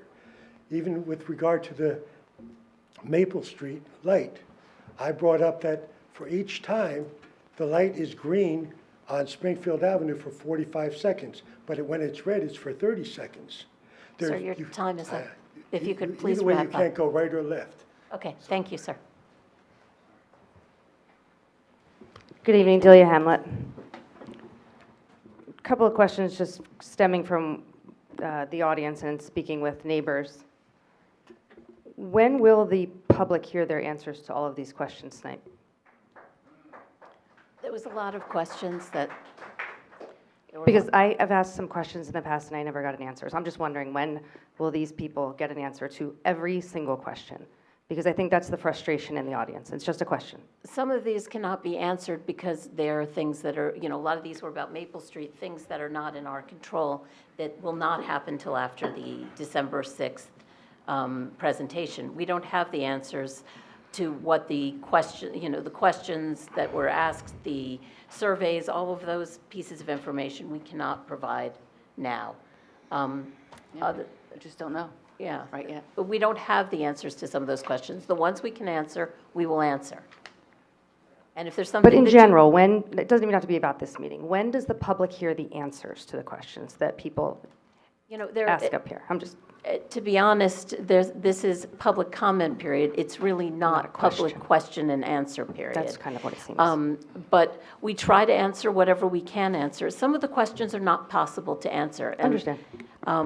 If people have questions, really the best way to get a question answered is to send an email, because we do respond and they go to committees and they get responses. But when you ask a list of questions, we do our best to answer what we can. I understand. I wouldn't be able Okay? to answer all of them either. I had asked a question a few weeks ago, maybe 4 or 5 weeks ago, through you, Council President. I had asked whoever you want to ask. We kept saying we had to do Broad Street West because of the finances, and if we could do a more detailed presentation for the residents regarding that comment. And I was wondering if that has been discussed. I can repeat it if you would like. No, I've heard the question. It is something that Michael Rogers has done at numerous times. He has made presentations about finances, and will continue to provide that information. So would we agree to say that we have to do Broad Street West because of the finances, and that we have a revenue and debt problem? Is that safe to say? I'm going to turn that over to you, Michael.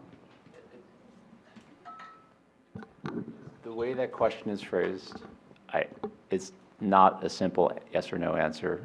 There's many considerations, as we know. We've talked about a lot of different reasons why Broad Street West is why we want to do it. I think there's still many questions to be addressed.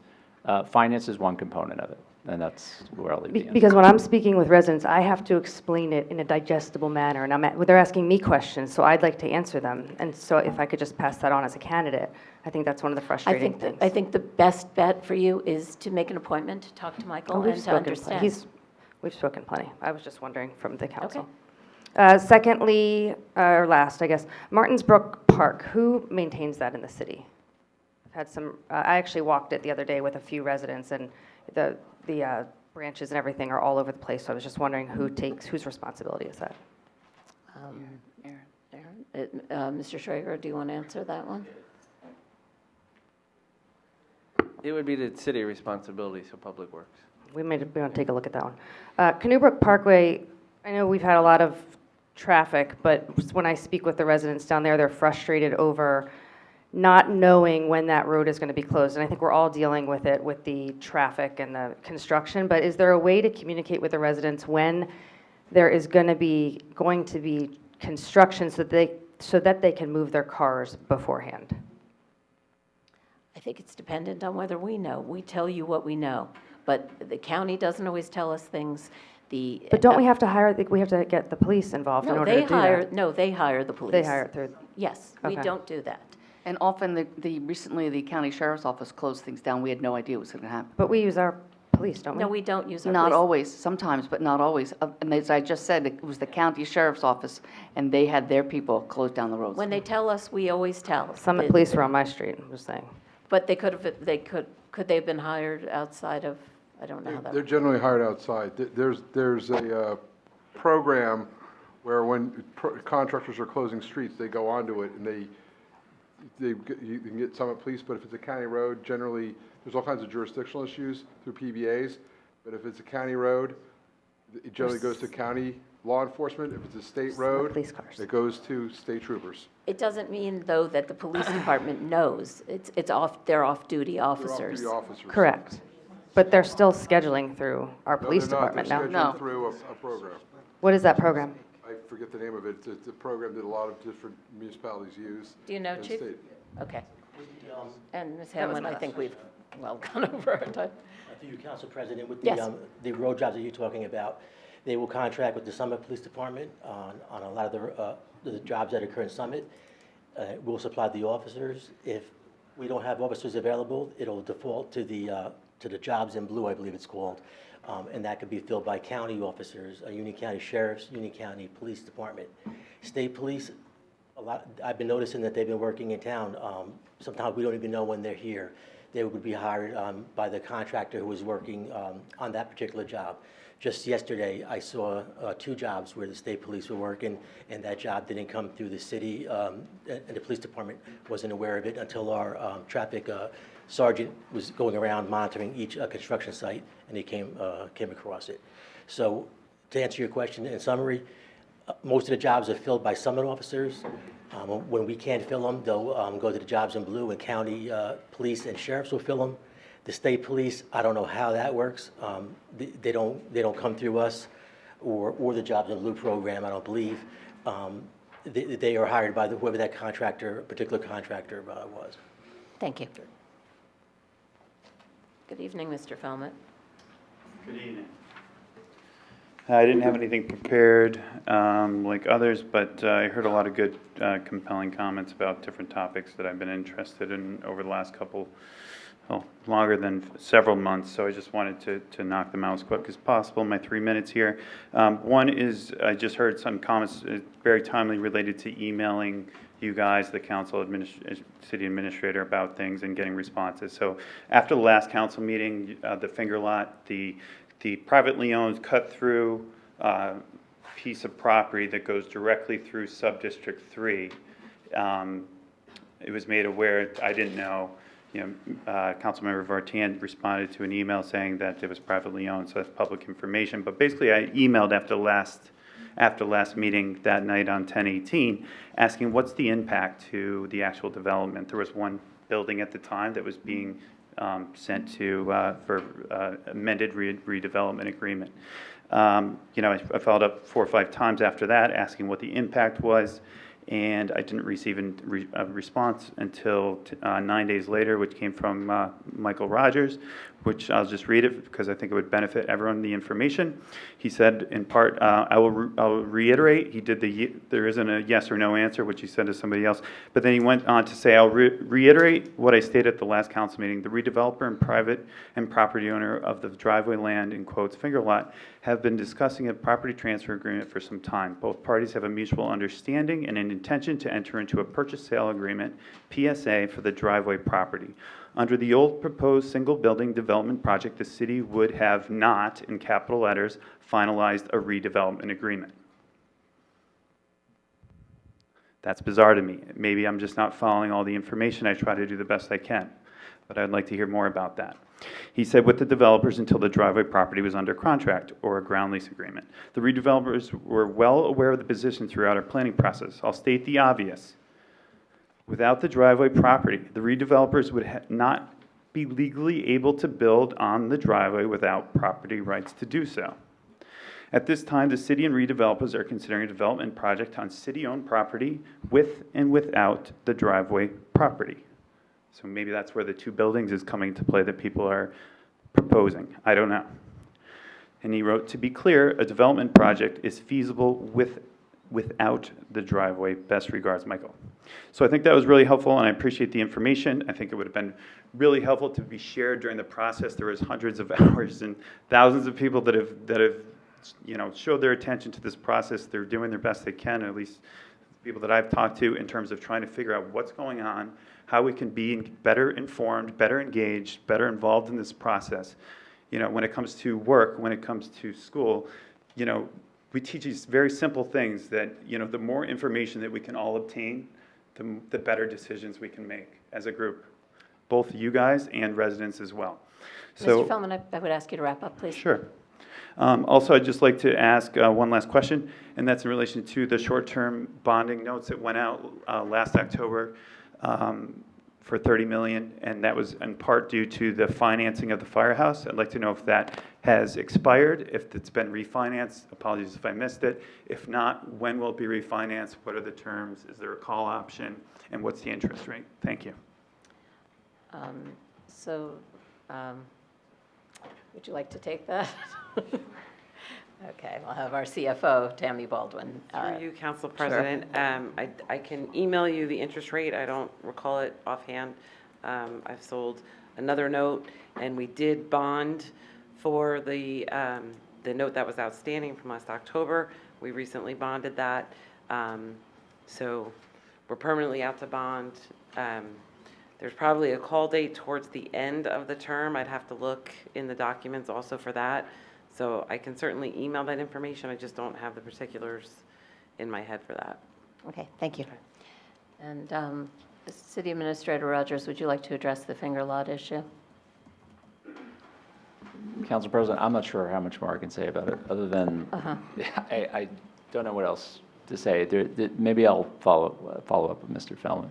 Okay. Just on something else he brought up. So. Okay. All right. Good evening, Ms. Gagnon. Good evening, Dory Gagnon. I'm going to try to make this fast. I'd like to have an update on the Financial Committee, please. And following up with Mrs. Zahn's question with the Broad Street West update, if there's any updates with that. I'd also like to invite everybody here, council members, to the Residents for Summit Town Hall tomorrow evening. There's two meetings, 6:30 and 7:30 at the Elks Lodge, 40 Maple Street. All are welcome. We've made a 3D model that we would like to show you an idea of what the Residents for Summit would like as an idea of what Broad Street West would be. All are welcome again, 6:30. There's two showings. We received 6:30 and emails. 7:30. All of us were invited. Great. Okay, Yes. wonderful. And, Okay, wonderful. but most of us are attending. Wonderful, great. So I watched a movie with my kids this weekend, Footloose. It was great to have some family time. And I saw some similarities with Footloose and what's happening here in Summit. Can anybody guess? I'm like the Kevin Bacon of Summit. Okay, except I don't have his moves, I don't have his dance moves. I try to think I do. Footloose references the 1980s Cultural Revolution with the examination of the religious authority.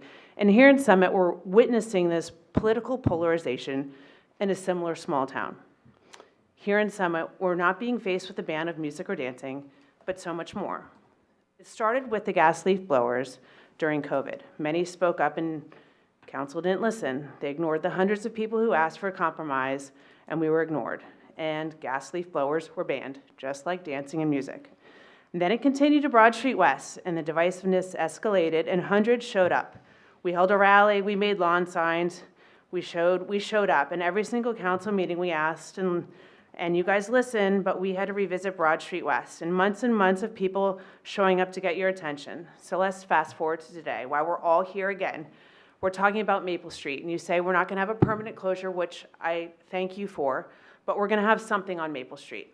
So we formed SOS, which is Save Our Summit, which is Save Our Summit Downtown. We're trying to come up with some kind of idea of what's happening downtown. 69 orange cones were up. They've now come down.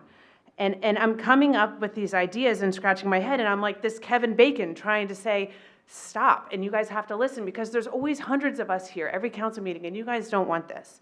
And I'm gonna start dancing, I'm gonna bring my music, and I'm gonna say, okay, stop. We have to come up with an agreement, and we can't stop, we have to stop arguing, and we need to say, you know what, a compromise, right? So we don't want a permanent closure, but we don't want March till the end of November either, that's too long. So we have to say, you know what, I met with Mr. Miniger, and we're trying to come up with an idea. But then at the SDI meeting, it's either we have dining on the sidewalk or the parklets. Well, that doesn't make sense because we have no parking. And as my husband mentioned, we can come up with some revenue ideas. Let's tap the resources we have in our town with our financial people. We have one sitting behind me as well. Ms. Gagnon. So I'm going to wrap it up. Yep, please. So I'm asking you to say, you know what, I'm going to either start dancing again or we come up with a compromise. And I think that's a good resource. So thank you. Thank you.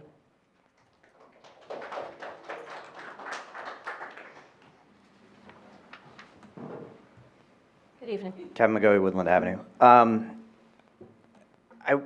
I've heard something said constantly, or many times. I heard it in the candidate debate. I've heard it since then, and I would like for it to stop because it's incorrect information and it's kind of another scary language that someone uses. It's in reference to the Broad Street West property. Councilman Danny O'Sullivan, during the debate, said if this property doesn't get developed under a redevelopment plan or under this redevelopment plan, and it's sold to a private developer, the city loses all control. We have no say in what goes on there. And that is 100% factually inaccurate. The city controls every piece of property in this city through zoning. Danny is on the planning board, he should understand this. I explained this to him. I sent him a message, he didn't respond to it. I had the same explanation to Greg, and then Greg said the same thing as Danny at the Historic Preservation Commission meeting. So, and I think he even adds, oh, if we don't do this, it's just, you're gonna have Primrose. We'd have Primrose there, which is completely inaccurate. Never mind the fact that unlike other pieces of property in Summit, this is unique in that Summit owns it. So we can do whatever we want with it. We could enter into an agreement with the developer to do something with it. We could do another redevelopment plan. We could have a sale contingent upon it. We can change the zoning in it.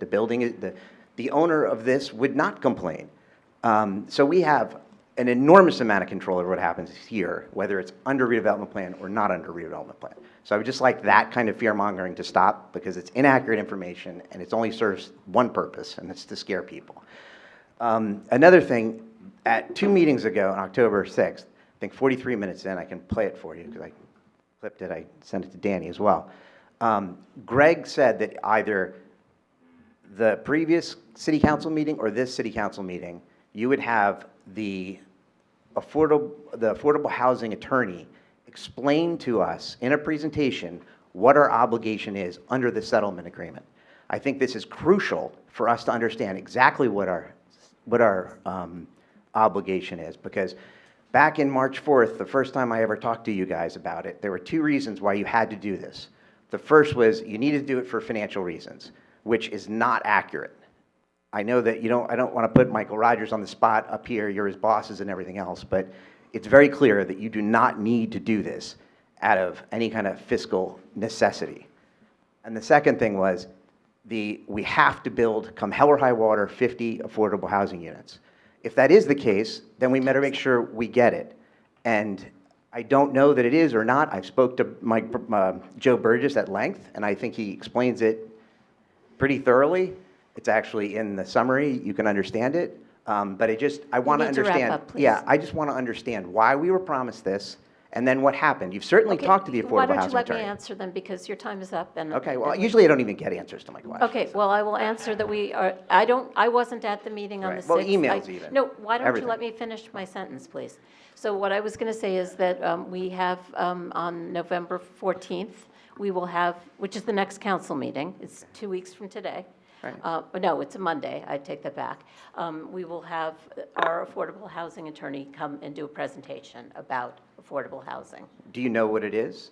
Do I know what is? Do you know what our obligation is? Have you spoken to them? Yes, I do, but. Okay, can you share that with us? No, I'm going to let the affordable housing attorney take care of that, because she's the expert on it. Well, and you it's- had no problem expressing Sir, before exactly what our obligation was. I am not going to do that tonight. It's already 9:30, we haven't started our business. This is not going to be, we're not going to do that. Right. The last meeting, it suddenly, for the first time, I heard the words, it's very complicated and hard to understand, where every meeting Sir, before that, it wasn't. your time is No, up, I know. Mr. We're just Bedoya. engaging. Okay. All right, are there any other public comments? Okay, so we have a couple of letters? Yes, we have Okay. 2 emails that were received, Council President. Okay. The first one from Bill Callahan. Mr. O'Sullivan now states that he worked at the NYSE for 5 years. He initially listed working at Direct Brokerage, Inc. and Inline Brokers, Inc. for less than 4 years. Both firms were delisted by the NYSE. Which resume is correct? Mr. O'Sullivan, would you like to answer that, please? Sure. Thank you, Council President, and I appreciate Mr. Callahan's question. I did work at the New York Stock Exchange for 2 different firms for a total of 4 years. I reached out to Mr. Callahan this morning to make things clear for him. If Mr. Callahan wants more information, he now has my direct number, and he should feel free to call me. Okay, thank you, Mr. O'Sullivan. Okay, and we have another one? Yes, Molly Adams on Mealy Place. I am writing to ask for information at the specific date when the Morris Water Main project will be completed, and when the water company's contractor will no longer be using the Marco Polo parking lot as a staging area for its heavy equipment. Since the city authorized night construction on Labor Day, we who live in the area, in the neighborhood, have been abused 5 nights a week between the hours of 2:30 in the morning to 4:30 in the morning by loud bangs, backup beeps, and even jackhammers as they close up shop in the parking lot. It is unbearable and a continuing zoning violation of the property's legal nonconforming use as a restaurant parking lot, and it is not, in caps, a necessity that construction in the street have an immediately adjacent staging area for heavy equipment that interferes with our right to enjoy a decent night's sleep. I respectfully request, on behalf of the neighborhood, some specific answers, not more wishy-washy statements about how the project is necessary. Okay. We hear, we've received some comments about this, and we do sympathize with what's going on. This has been a very difficult project, and it's been a long project, but it's one that does need to happen, and I'm going to ask Mr. Schrager to come up and address some of the specifics. Thank you, Council President, through you. Last week, New Jersey American Water gave us a date of November 18th that they were looking to finish the project. This morning, they confirmed that date, so the project hasn't slipped at all in terms of schedule, which is good. In regards to the use of the parking lot, that property was previously approved as a commercial use through the site plan process, so it is an approved use, but through the Board of Public Utilities, utility companies have the right to go over local land use laws for items such as health and safety, such as water supply, so. Okay, thank you. All right, so with that, I'm going to close the public comment period, and we'll move on to ordinances for hearing. So we have our first finance ordinance. Madam Clerk? Maybe we'll give people a moment to move. Yeah. Do a 7th-inning stretch. Yes. Okay, we're going to get restarted now. So we have an ordinance for hearing, and Madam Clerk, could you please read the ordinance? Yes. Okay. Ordinance number 22-3266, bond ordinance funding and emergency appropriation, providing for the local unit's allocable share of the unfunded portion of Phase 1 of the flood mitigation facilities project of the joint meeting of Essex and Union Counties, by and in the City of Summit, County of Union, New Jersey, appropriating $2 million therefore, and authorizing issuance of $2 million in bonds or notes to finance the cost thereof. Thank you, Madam Clerk. Councilmember Vartan? Yes, thank you, Council President. This is a bond ordinance for the purpose of funding the emergency appropriation that provides for Summit's share of Phase 1 of the joint meetings flood mitigation facilities project. Again, a summary of this situation. The joint meeting is our wastewater collection and treatment facility and is one of the oldest examples of shared services in the state. In 2012, the flooding from Superstorm Sandy threatened to shut down operations of the facility, which would have been devastating. The joint meeting went out to bid on a multi-phase flood mitigation project. Summit has taken steps to fund our share of the first several phases. Due to the pandemic, delays in the State Office of Environmental Protection, and rising costs, the lowest bid is much more expensive than anticipated. Summit must increase our share of the funding. So in a resolution, Summit approved emergency appropriations for that purpose. The ordinance we're having a hearing on tonight is the actual bond ordinance to fund Summit's increased portion of the project. 90% of this cost is expected to be reimbursed by FEMA. If this ordinance is adopted, there will be a resolution at our council meeting on November 14th to end the emergency related to this. I move to open the hearing on this ordinance. I second it. Okay, so I'm going to open the hearing now. Are there any comments from members of council? Comments from members of the public? Okay, hearing none. All those, roll call? Oh, no, You're going to close the hearing? Closing the hearing. I haven't, it's getting late. And then we're going to do ordinances for final consideration. Madam Clerk. Ordinance number 22-3266, bond ordinance funding and emergency appropriation, providing for the local unit's allocable share of the unfunded portion of Phase 1 of the flood mitigation facilities project of the joint meeting of Essex and Union Counties, by and in the City of Summit, County of Union, New Jersey, appropriating $2 million therefore, and authorizing issuance of $2 million in bonds or notes to finance the cost thereof. Thank you, Madam Clerk. Councilmember Vartan. Thank you, Council President. This is the bond ordinance related to the joint meetings flood mitigation facilities project. As we just held a hearing, I move to adopt this ordinance. I second it. Okay, could we have a roll call, please, Madam Clerk? Ms. Allen? Aye. Ms. Hairston? Aye. Dr. Levine? Aye. Mr. Miniger? Aye. Mr. O'Sullivan? Aye. Mr. Vartan? Aye. President Fox? Aye. Okay, the motion carries. We're moving on to ordinances for introduction. Madam Clerk, could you please read the title? ID number 9970, an ordinance amending the Code, Chapter 2, Administration, Article 4, Departments Created, Section 2-15, Department of Police, subsections 2-15.9, eligibility for promotional examinations, and subsection 2-15.10, promotions, and 2-15.11, qualifications of superior officers. Okay, Councilmember Levine, would you like to introduce this ordinance? Yes, thank you, Council President. I'd like to introduce this ordinance, which serves to codify the existing internal promotional process within the police department, as well as amend some aspects. The process is based on merit, experience, education, demonstrated ability, examinations, and a written submission. I move this ordinance for introduction. I second. Okay, could we have a roll call, please? Ms. Allen? Aye. Ms. Hairston? Aye. Dr. Levine? Aye. Mr. Miniger? Aye. Mr. O'Sullivan? Aye. Mr. Vartan? Aye. President Fox? Aye. Okay, motion carries, and the hearing will be on Monday, November 14th. And now we'll move on to resolutions. Finance resolutions first. Councilmember Vartan. Thank you, Council President. This is resolution number 9944. This resolution does a couple things. First, it approves Summit's responses to the State of New Jersey's Best Practice Inventory Program. Second, it certifies the occurrence of a public meeting to discuss said inventory, which is happening right now. So 3 things of note. 1, generally speaking, when council takes actions, they fall into one of 3 categories: emergent, compulsory, or strategic.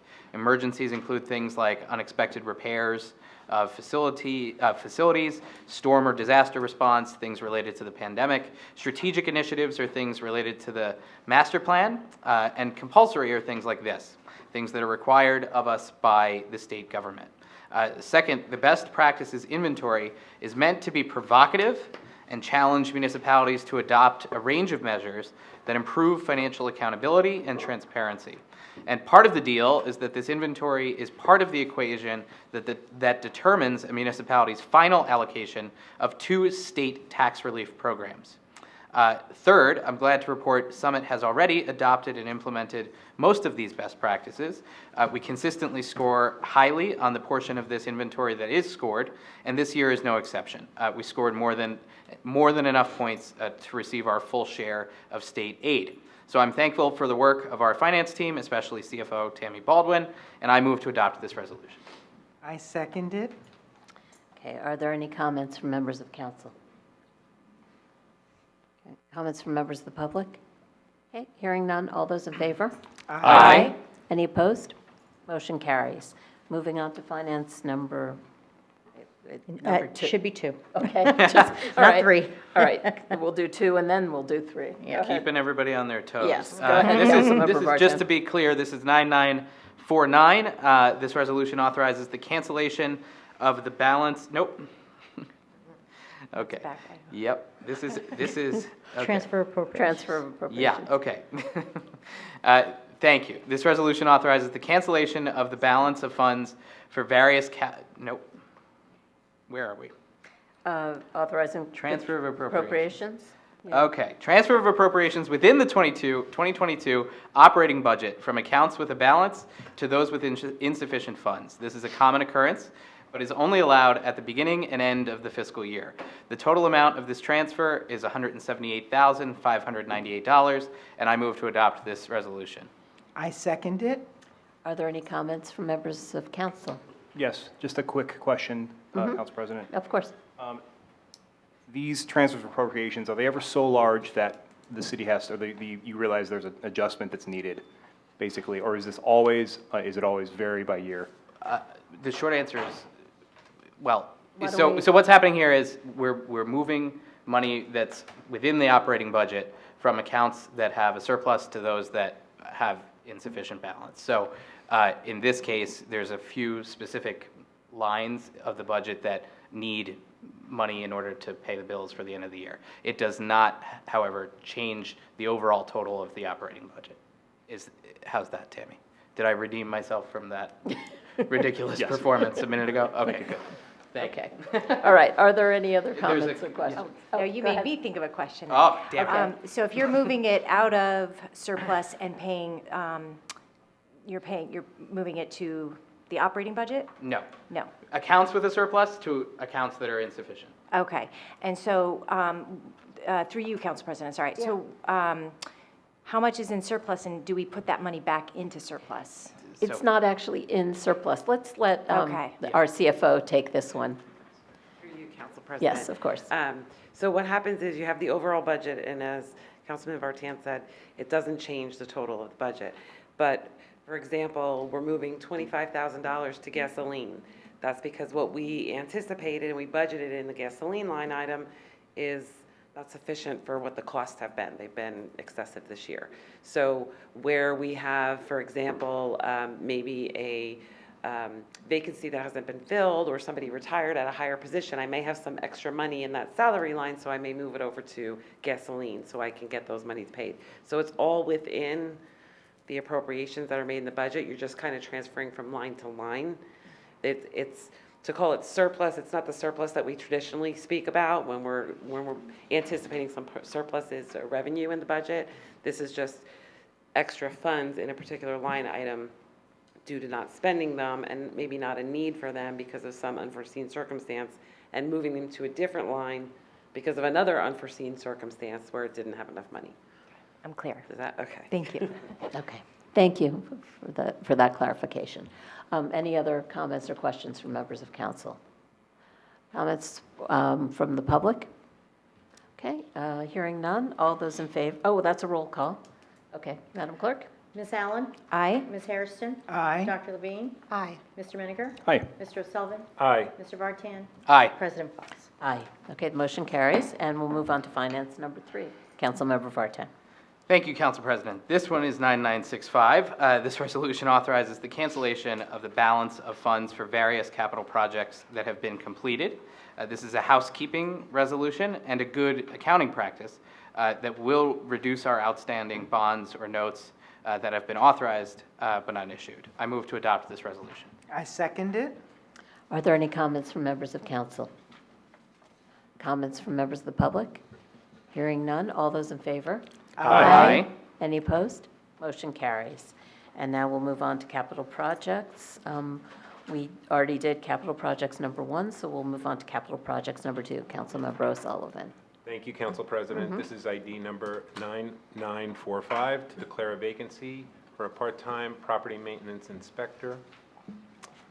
As we discussed in the closed session, the city needs to declare a vacancy for a part-time maintenance inspector because of the pending retirement of Leon Portine. Mr. Portine worked in various capacities for the city for 46 years. Just incredible. And we wish him well in retirement, and I move this resolution. Are there any comments? Oh, wait, we need a second. Councilmember Levine? I second the motion. Thank you. Okay, are there any comments from members of council? Okay, comments from members of the public? Okay, hearing none. All those in favor? Aye. Any opposed? Motion carries. And now we'll move on to capital projects number 3. Councilmember O'Sullivan. Thank you, Council President. This is ID number 9870 to declare a vacancy in the Department of Community Services, Division of Public Works, Recreation, Parks, and Shade Tree Unit. As we discussed in the closed session, the city needs to declare a vacancy in the Recreation, Parks, and Shade Tree Unit due to the upcoming retirement of Assistant Foreman Thomas Linaw. Mr. Linaw worked for the city for over 25 years, and we wish him well. I move this resolution. I second. Are there any comments from members of council? Comments from members of the public? All those in favor? Aye. Any opposed? Motion carries. Now we'll move on to law and labor. Councilmember Hairston? Thank you, Council President. I'm introducing Resolution ID number 9958 for approval. This resolution is to grant a person-to-person liquor license transfer, Marco Polo Restaurant and Tavern, Inc., to Temple Hill Associates, LLC. On March 3rd, pursuant to a bidding procedure order, an auction was conducted after Marco Polo filed voluntary petitions for relief under Chapter 11, and went to bankruptcy court for the District of New Jersey, where Temple Hill Associates was the successful bidder of the said auction. And Temple Hill Associates is qualified to be licensed according to all standards established by Title 33 of the New Jersey statutes. Whew. So I introduce this resolution for approval to transfer the liquor license from Marco Polo to Temple Hill. And I second. Are there any comments from members of council? Comments from members of the public? All those in favor? Aye. Any opposed? Motion carries. And we have one more law and labor resolution. Councilmember Hairston. Thank you, Council President. ID number 9942 to authorize sick leave with pay for a DCS Public Works employee.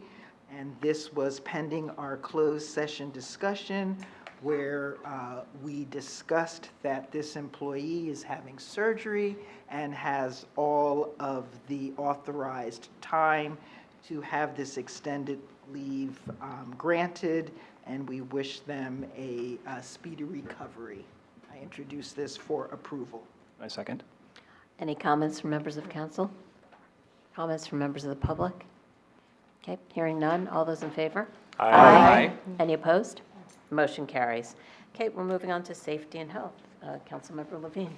Thank you, Council President. The first resolution, which is Resolution 9957, authorizes 2 change orders as part of the fire headquarters project. The first change order is in the amount of $2,654.57. It involves adding some additional concrete piers necessary to support the foundation. The second change order, which is in the amount of $46,122.20, involves 3 areas. The first is new hardware, which includes some locks and other mechanisms to improve the training process. Also, in the second change order, is adding rigid insulation designed to increase energy efficiency. It's more cost-effective to put in this insulation now to support the radiant heat system than to utilize higher quantities of energy down the line to warm the building. The third part of this change order involves stormwater redirection. While excavating beneath the parking lot, an active stormwater retention basin was discovered that wasn't on any prior survey, so no one knew that it existed. And because this is a working basin, it was collecting and diverting a quantity of stormwater. So now, in its stead, an equivalent stormwater management system needs to be installed. I move to adopt this resolution. A second. Are there any comments from members of council? Comments from members of the public? Okay. Hearing none. All those in favor? Aye. Any opposed? Motion carries. And we have one last safety and health resolution. Councilmember Levine. That is Resolution 9968, which authorizes a grant application submission to Citizens Philanthropic Foundation for the amount of $50,000 to be put towards the firehouse headquarters project. If awarded, these funds would support the city's efforts to create a physical fitness center, a wellness room, installation of training props, and a fire prevention education room to engage the public at fire headquarters. I move to adopt this resolution. I second. Okay, are there any comments from members of council? Yes. Go ahead, Councilmember Through you, Hairston. Council President, I just want to thank our chief for seeing this through. I know you talked about this early on as something that would be important to have in the firehouse, and that you were able to work with Millennium to get a grant for it. This is good news. Great. All right.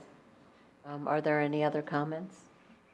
Councilmember Allen. I want to say I agree with Councilwoman Hairston, so we should be definitely donating to the bricks, too. Okay. Well, we've got our forms, and you want to do a pitch for the bricks? Yeah, sure. I mean, I think that it's important. The city is spending over $15 million to build this building, but we've all felt strongly at council that it was important that the community have an opportunity to also kind of pitch in a little bit to the extent that they can. The 3 main areas are the living area for the firefighters who are there waiting to run into fires when we're all running out. So while they're in the fire headquarters, waiting to be of service, it'd be really nice if we can thank them a little bit by having a decent place for them to be living. Number 2 is a physical fitness center, something, it's not going to be grand, but it's just an opportunity for them to exercise and stay fit, because we all want fit firefighters. And thirdly, sort of an historical small area where we can show artifacts and photos of the proud history of the Summit Fire Department. So people can buy a brick paver that'll be on the outside of the building, on the ground, $250 up to $1,000. So 3 sizes. You can have engraved whatever you want. And I would encourage people to go to cityofsummit.org/firehouse. Yeah. Go to the city website page, and it's on the front page. But please feel free. And then if we raise $300,000, the total cost is $405,000. We have an anonymous donor who is willing to donate $100,000 if we raise $300,000. So we're getting there, and I know everyone on council is anxious to donate. Thank you, Madam Mayor. So are there any comments from members of the public on this? Hearing none, all those in favor? Aye. Aye. Any opposed? Motion carries, and I was wrong, there's one more safety and health resolution, 9975. Yes. Yes. As discussed in closed session, this resolution confirms the mayor's appointment of Mr. David Silk to the Board of Health. He has extensive experience in healthcare management and will be a perfect addition to this board. I know the mayor is very enthusiastic about him, and David, if you're watching, congratulations. I move to adopt this resolution. I second. Are there any comments from members of council? Comments from members of the public? All those in favor? Aye. Any opposed? Motion carries. So that concludes our regular agenda. Now we'll move on to the consent agenda, and I think, Mr. Miniger, do you have something that you would like to pull out of the consent agenda? Yes, thank you, Okay. Council President. This is number 9956, and this resolution authorizes the use of the Summit Community Center for a free Thanksgiving Day luncheon for all community members in need of a Thanksgiving Day meal. This is the second time Summit is holding this luncheon, and it will take place from noon to 3 p.m. on Thanksgiving Day, Thursday, November 24th. This event, serving more than 500 hot meals, is only made possible because of the generous help from Grace, the Summit Oaks Center, the Tiger Barron Foundation, Bristol Myers Squibb, and many, many dedicated volunteers. Anyone who wants to volunteer can contact David Guida at Summit's Department of Community Programs. Easiest way to do that is to go to summitcommunityprograms.com. And I move that we adopt this resolution. I'll second that. Okay. And did anyone have any comments on that? I do. I just wanted to say, I was there last year, and it was the first time they ever did it. I didn't really know what to expect. It was absolutely lovely. There were flowers on all the tables. It was china and silverware and cloth napkins. Children had done all kinds from the schools, had made placemats for all the tables. They had decorations all over. There was a piano player, I think, and a vocalist. Dozens and dozens of volunteers serving the food. And it was not just people that were people who had no place to go or who were in need. They came together as neighbors, talked to a couple of women whose kids live in California, and given, COVID, they weren't flying out to California last year at Thanksgiving. So I was blown away with how really professional it was done. And I want to give a shout out to David Guida, because it was his baby. He pulled this together. But it was just way beyond my expectations. So, thank you. I think it also is intended to serve people who are working in the community that day. So if, police, fire, EMS, all those folks can, if they have a break, are able to come and get a Thanksgiving dinner.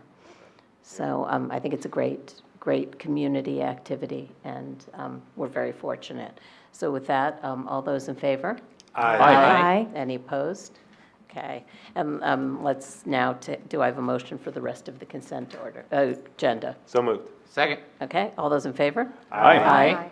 Any opposed? Motion carries. Now we have an item for discussion, action, or referral. Councilmember O'Sullivan, would you like to introduce it? And then we'll... Thank you. Yep. Thank you, Council President. As you said, it's a DAR, which is a discussion, action, or referral, and it is number 9969. This is a memo from Matt Delory, Summit's Municipal Housing Liaison, regarding municipalities filing appeals, seeking to compel the appointment of a new council on affordable housing, a new COA board, as required by the Fair Housing Act. We had a really good discussion on this item at the last closed session. Since then, council members have weighed in, and it was decided that we would approach the state in a more informal way. And so I'll throw it back to you to open this item for discussion, Council President. Sure. Mr. Delory, would you like to come up and say anything, or are you just here to answer questions? Okay, great. So, so we spoke about this at the last council. Is there a problem? No, sorry. Okay. We spoke about this at the last closed session, and we had the attorney, Nancy Holm, come and talk to us about it. And I think I've now polled all the members of council, and I think the sense that we got was that there were informal measures that we could take before we would go to a litigation strategy, because of the costs of litigation and the possible risks of litigation, and not knowing what the likelihood of success on the merits would be, that we ought to be trying to engage both our contacts at the governor's office as well as possibly colleagues in other communities to see if we could work together. And then finally, also, I did speak to Councilmember Allen about what was going on at the assembly level and whether there would be something going on there that might be a way to get this addressed. So that's kind of where we landed, that at this point it seemed like it wasn't quite the time to do something like this. And I'll open it up to anyone else who'd like to say something. Councilmember Vartan. Sure, I'll be quick, well, I'll try. I'm not in favor of the resolution that was outlined in the correspondence. I think it would be helpful if people are still watching at this point to just summarize the current situation, the reasons why I don't think this specific action makes sense right now, and what I think we should do instead. So first, the Council on Affordable Housing, COA, was created by the New Jersey Fair Housing Act to create and implement policy related to affordable housing in this state. In what's referred to as the Mount Laurel 4 decision, the state Supreme Court decided that COA was moribund, which is defined as in terminal decline, lacking viability. And since then, the courts have been administering affordable housing policy. Summit chose to voluntarily comply with the new process that was put in place by the courts. The fair share element and settlement with Fair Share Housing Center is the result of that participation. That agreement from 2015 outlines our responsibility as a community, but only for this housing cycle, which lasts until 2025. Nothing that we're discussing tonight changes the responsibility outlined in our current agreement, but after 2025, there will be a new responsibility under the next round. By law, COA still exists, and the governor could appoint members to it, or we could continue operating under this current framework. Either way, the City of Summit will have a new responsibility after 2025, and it can either be determined by COA, a bipartisan group of people with expertise in this area who would have to be appointed by the governor, or it can be decided under the current system administered by the courts.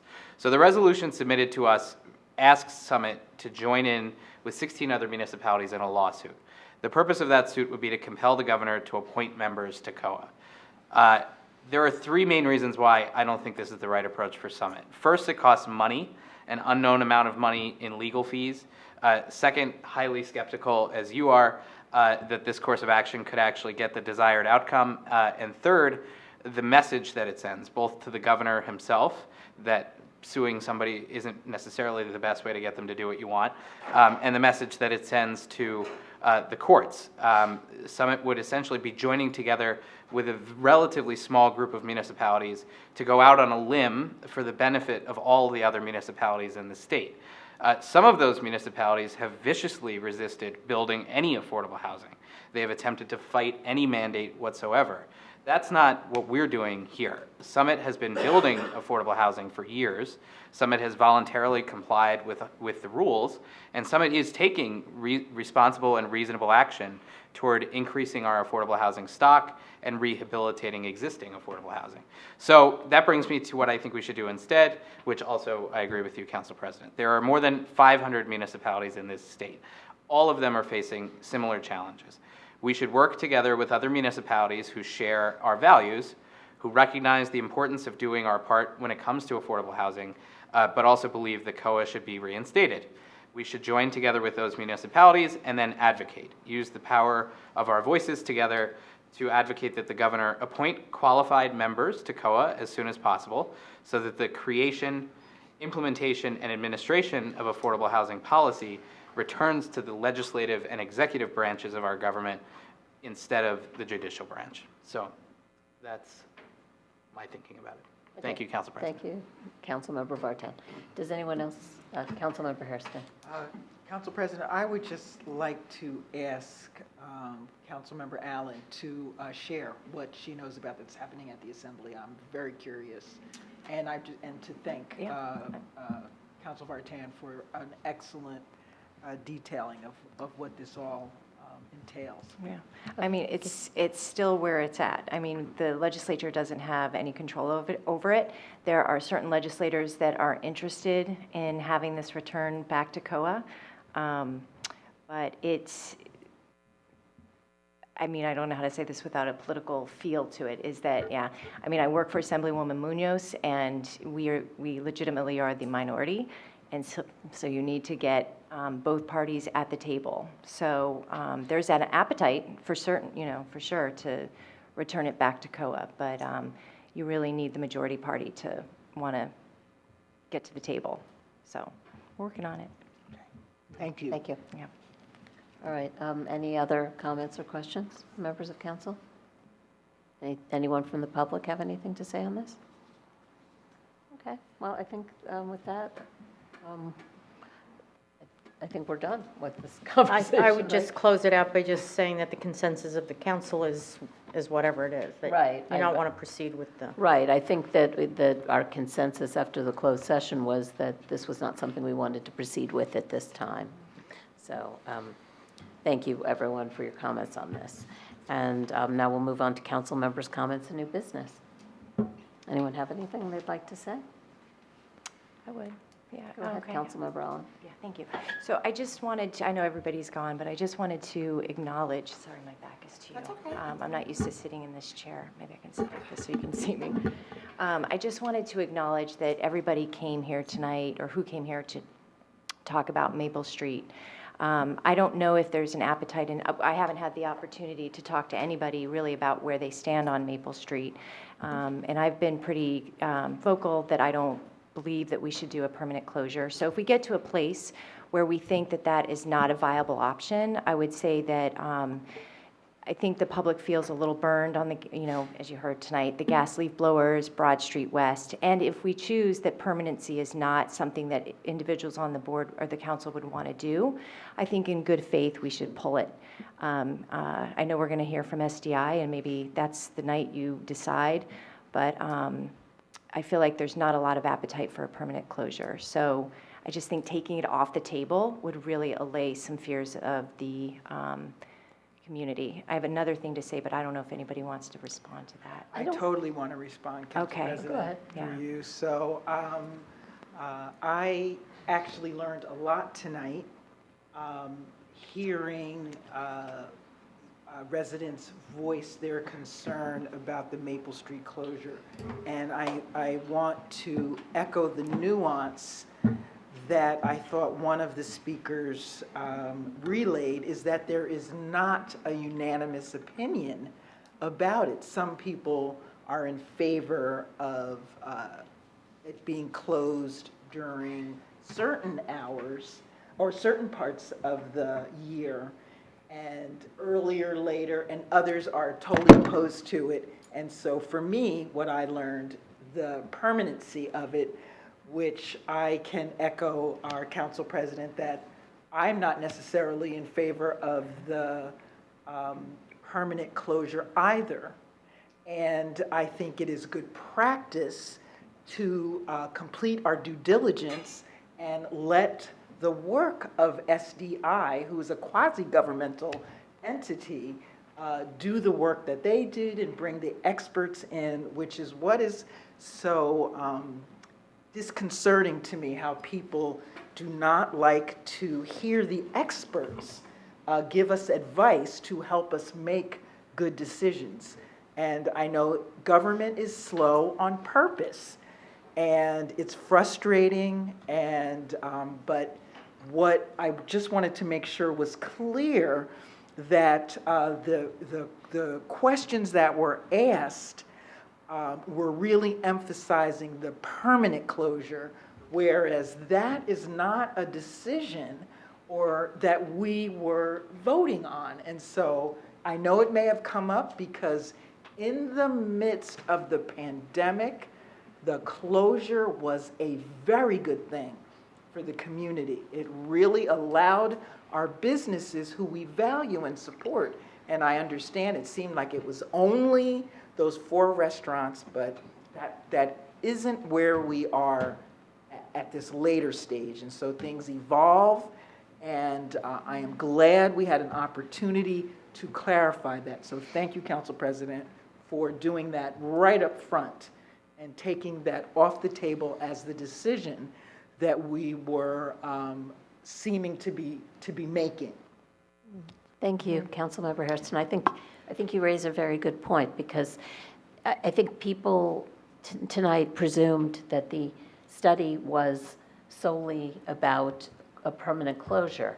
And there was, the way SDI explained it to me was that it was a range from doing nothing to permanent closure, with someplace in the middle being some way of doing a seasonal closure. Or a temporary closure for some portion of the year. And a lot of what they were also talking about was placemaking, which is how to make it so it's not just perceived as for restaurants, but how all the businesses can benefit.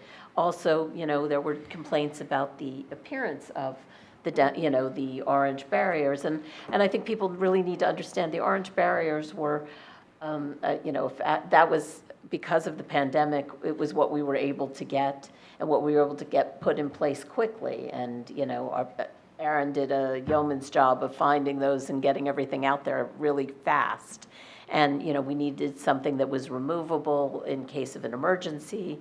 So I think there are a lot of other things, ways we can make it more attractive, ways we can sort of introduce Summit branding, ways we can address traffic issues. There is a traffic study associated with that. So what I want to do is make clear that we're not prejudging things. We want to hear what SDI's consultants have to say. But at this point, I can say that I don't want to see a permanent closure, and I'm now hearing Councilmember Allen and Councilmember Hairston saying the same. So, but there's a lot of other information of value that I think we ought to hear before we take any action at all. So that's where I stand. Yeah, I'd like to contribute my thoughts as well. I embrace SDI's analysis and very much look forward to hearing what their experts say on how we can improve upon the Maple Street closure when it is closed. But I'm wondering if we want to consider the possibility of, given the scope of insights they'll share with us, if we would consider the concept of permanent closure something that we don't envision doing, and consider an earlier removal of that from the options, with still being very much looking forward to hearing the full scope of the presentation about all the other ways we can improve upon Maple Street. And then I think that could go a long way as far as a lot of the comments we heard tonight, and otherwise, I think that's something I would be very open to thinking about. And I'm curious if anyone else at the table would consider that. Yeah, I'm probably one of the last few that haven't spoken on this. Go ahead. I agree with Councilmember Hairston and Council President that I'm leaning toward not permanent closure as well. And I wish I would have been part of the discussions that we heard of that prior to this meeting that the public had. There was a particular group of people who had a discussion. It was obvious. I asked to be a part of that discussion twice. And I think we could have provided some insight into what we were thinking at that point, some facts. It's always good to invite council members to those kind of conversations. So, thank you, Councilmember Vinegar. Yes. Yeah, I would Councilmember O'Sullivan. just like to, I guess, remind everyone the reason why we did it in the first place. It was for the pandemic, and it was the silver lining, one of the silver linings of the pandemic. And I just took a drive this past weekend through various towns west of here. We're at 99% occupancy rate in our downtown, and some of the conditions of other towns, which will go unnamed, were really not in great shape.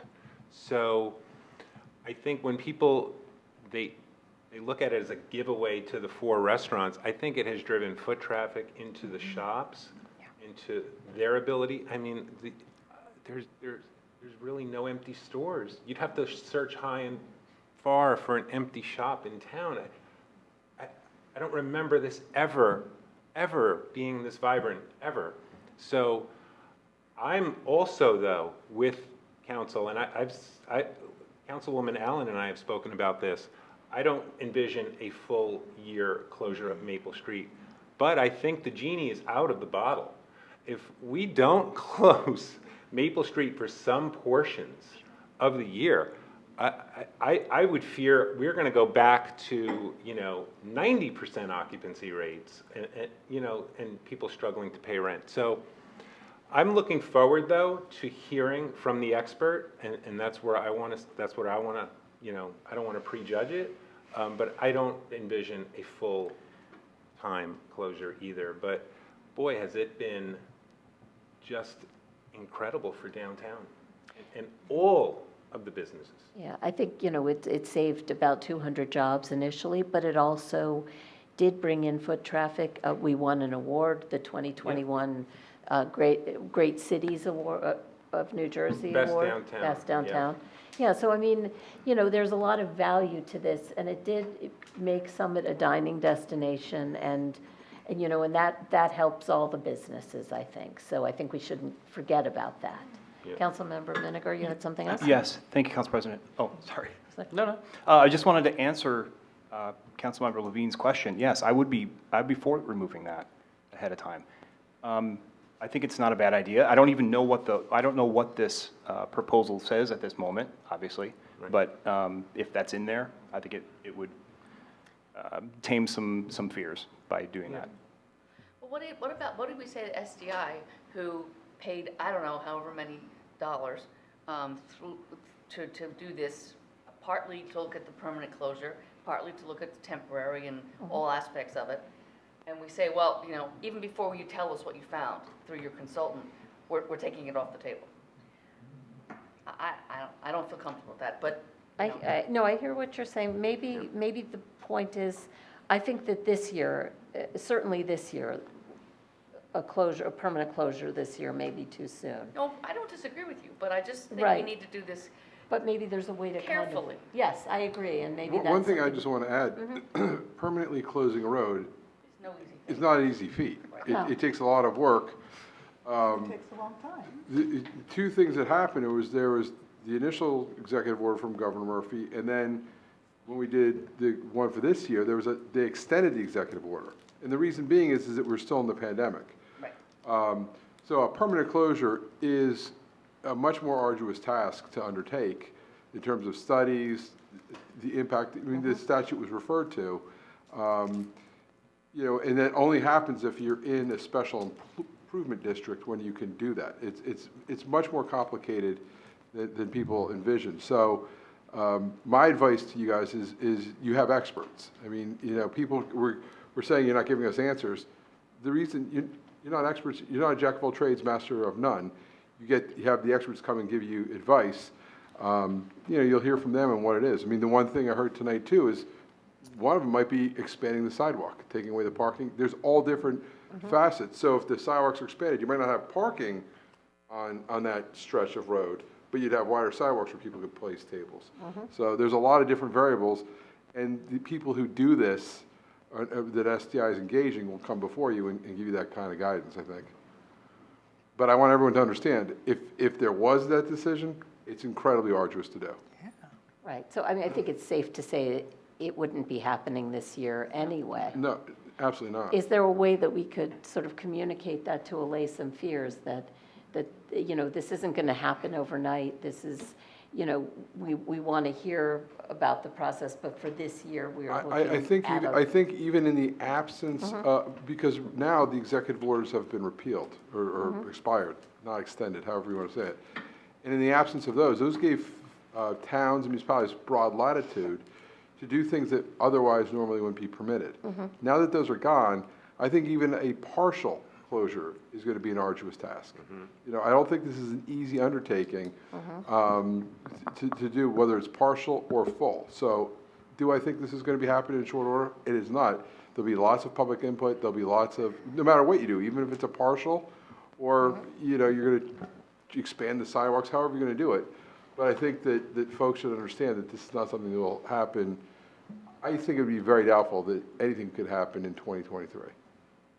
Even of a permanent partial nature. closure. Maybe partial, but again, we're doing it without any type of executive order. It was done really to try to save businesses and jobs and give people a place to go outside and have a meal and not lose their minds. And I think that it fulfilled that goal, and people realize there is some benefit to it, but it's going to be a much harder undertaking.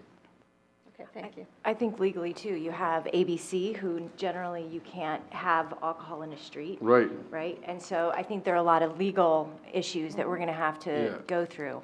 And I just will say, I think when I hear that maybe not this year, you know, when we're talking about permanent closure, maybe not this year will translate for the public that, well, then it's coming. Like, so I want to be able to, whatever we decide, I think that committing to that decision and taking it off the table if the permanent closure is not what everyone else wants, because the public needs to know they can trust that it's not going to kind of slide in at the end of the day. So, and not that it would, I'm just putting, that's what I've heard. So, Yeah, I don't want to misspeak. My Yeah. point was, permanent closure is incredibly arduous. Yeah. I think that even partial closure is very arduous. Yeah. So I think that, you know, if the governing, I'll draft whatever the government really wants and provide guidance. But I think that folks have to understand that, and the public should rest assured that this is not something that is done easily. There's lots of input. Because you got to remember, Maple Street crosses other streets that are state highways, county highways. I mean, and you'd be amazed at how many things are state highways that you don't even realize are state highways. right. And I guess the question for me is, as you're speaking, is how does SDI then create a plan without doing the due diligence first? To even know if you can't close a street, why have we spent $13,000 on a placemaking potential if you can't even do it? So that just, I believe as you- I think yeah. they are considering those things. I think they've considered those. My understanding is the person who's doing this report does know what goes into this. And the good thing is, excuse me, Council President, and the good thing is, we don't have to guess. We have SDI coming before us with all of the information that we asked them to do. And they've gotten lots of input for when it was a super huge good thing to be closing it, and we didn't rush to make any decisions. I know Councilman Minigar has been having very good conversations about the parklets. And it really has had us look at, and we've been very intentional about separating Maple Street closure and street closures from parklets. And so people are minimizing the impact of the pandemic, and they just are back to business, and it is probably not reasonable for us to expect patience and a lack of frustration. But I do not want to give up civility and expert advice. And so I will have patience with frustration, but not with thinking you can go and come up with your own ideas about things and say, vote on them now. That's not in the best interest of the city. So is there, through you, Council President, that's a great point, Councilwoman Hairston. So is there a timeline, like so they're going to come and present to us on the 6th of December. Is there a particular timeline that we're looking at? Like, we would want to implement it next year? Do we have any sense? I think we have to hear what the options are and what makes sense. I think, you know, we wouldn't be able to get it done if they come on the 6th. There would be ordinances and things we'd basically have to wait till the new year. You can't do anything this year. Of course, but that's what I was going to say, because we need And at least 2 meetings. I would venture to guess that, and I know Mr. Schrager and I discussed that just putting in the temporary ordinance, all the hurdles and the studies that have to go about. I mean, again, when I say arduous, I don't know, Aaron's more gifted at understanding traffic flows and things like that, but it's not something, I don't think there'll be any introduction of an ordinance, because you have to introduce and pass an ordinance in the same year. That's what I was trying to So, say. yeah. And I think you have, before you even do that, We got to figure out what you we're have going to to do. figure out what you're going to do, and then, let's just say the folks, the council says, we want to do a partial, summer months, when school's not in session. Then we'll have to do all the requisite studies, et cetera, then an ordinance is done. So you're probably talking, even on a partial, you're probably talking something that wouldn't be in place till, I would imagine, late winter. February, something like that, because it's going to take a little bit of time. I think even late winter would be Yeah. optimistic, probably. So, I mean, I think there, I would say we should wait for the presentation, and then, figure out after that, we ought to have, we'll take public comment, we'll hear what everyone thinks about the presentation, we'll talk about it amongst ourselves as well, and then figure out what the next steps would be. I don't want to take anything off the table, either. I think, I understand wanting to kind of reassure people, but I think let's let the process run its course. I think people need to understand that we have not prejudged this, and we have not decided on a permanent closure. And I think a lot of the comments were presuming that. And I'm sorry that there's a lack of trust that when we say that we haven't decided this, that they, won't take us at our word, go to the presentation and make their comments then. But I think that's the smartest way to proceed. I don't know if anyone... I think that the likelihood of a permanent closure, for all sorts of reasons, one, the opinions of people at this dais, as well as how arduous and difficult it would be, is very slim. Very, very. But I still Incredibly. think December 6th is a presentation. We listen, and we can... We'll just give you an idea, the town of Leonia, because of Waze and all that stuff, the town of Leonia, where it sits between Route 80 and Route 4, becomes a huge cut-through, where people cut through Leonia. They say, oh, you're going to get traffic on 80, cut through to 4, and people cut through. So the town of Leonia, on their streets, they didn't close them. They said this is a one-way street from these hours to try to prevent people from doing that. They got sued by the state of New Jersey Department of Transportation. It's been in litigation for years. So that's just making something one way. When you close something, it takes on a whole different ramification. Okay.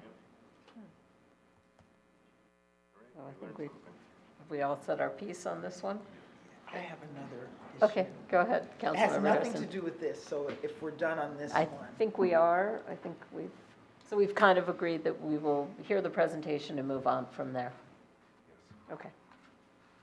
Go ahead. So, Council President, if we're at council member comments. Comments and new business, but it turned into a DAR of sorts. Oh, okay. So I really wanted to hear, and I'm not sure if that's from Director Schrager or what is happening with Bryan Pond and the county. I think, could you give us an update, please, Director Strager? I can, through you, Council President. Okay. It's an update, it's not a good one. They are still awaiting permitting from the state. And they call, their consultant and the county themselves call every week. Unfortunately, or fortunately, it's a Olmsted Brother Park, so that puts it in a whole nother category, even though they're just trying to essentially just aerate the ponds to try to get some depth to it. So everything's there. You saw the little hut got built, which houses the equipment. The electricity was run to it. It is just simply waiting for a permit, so.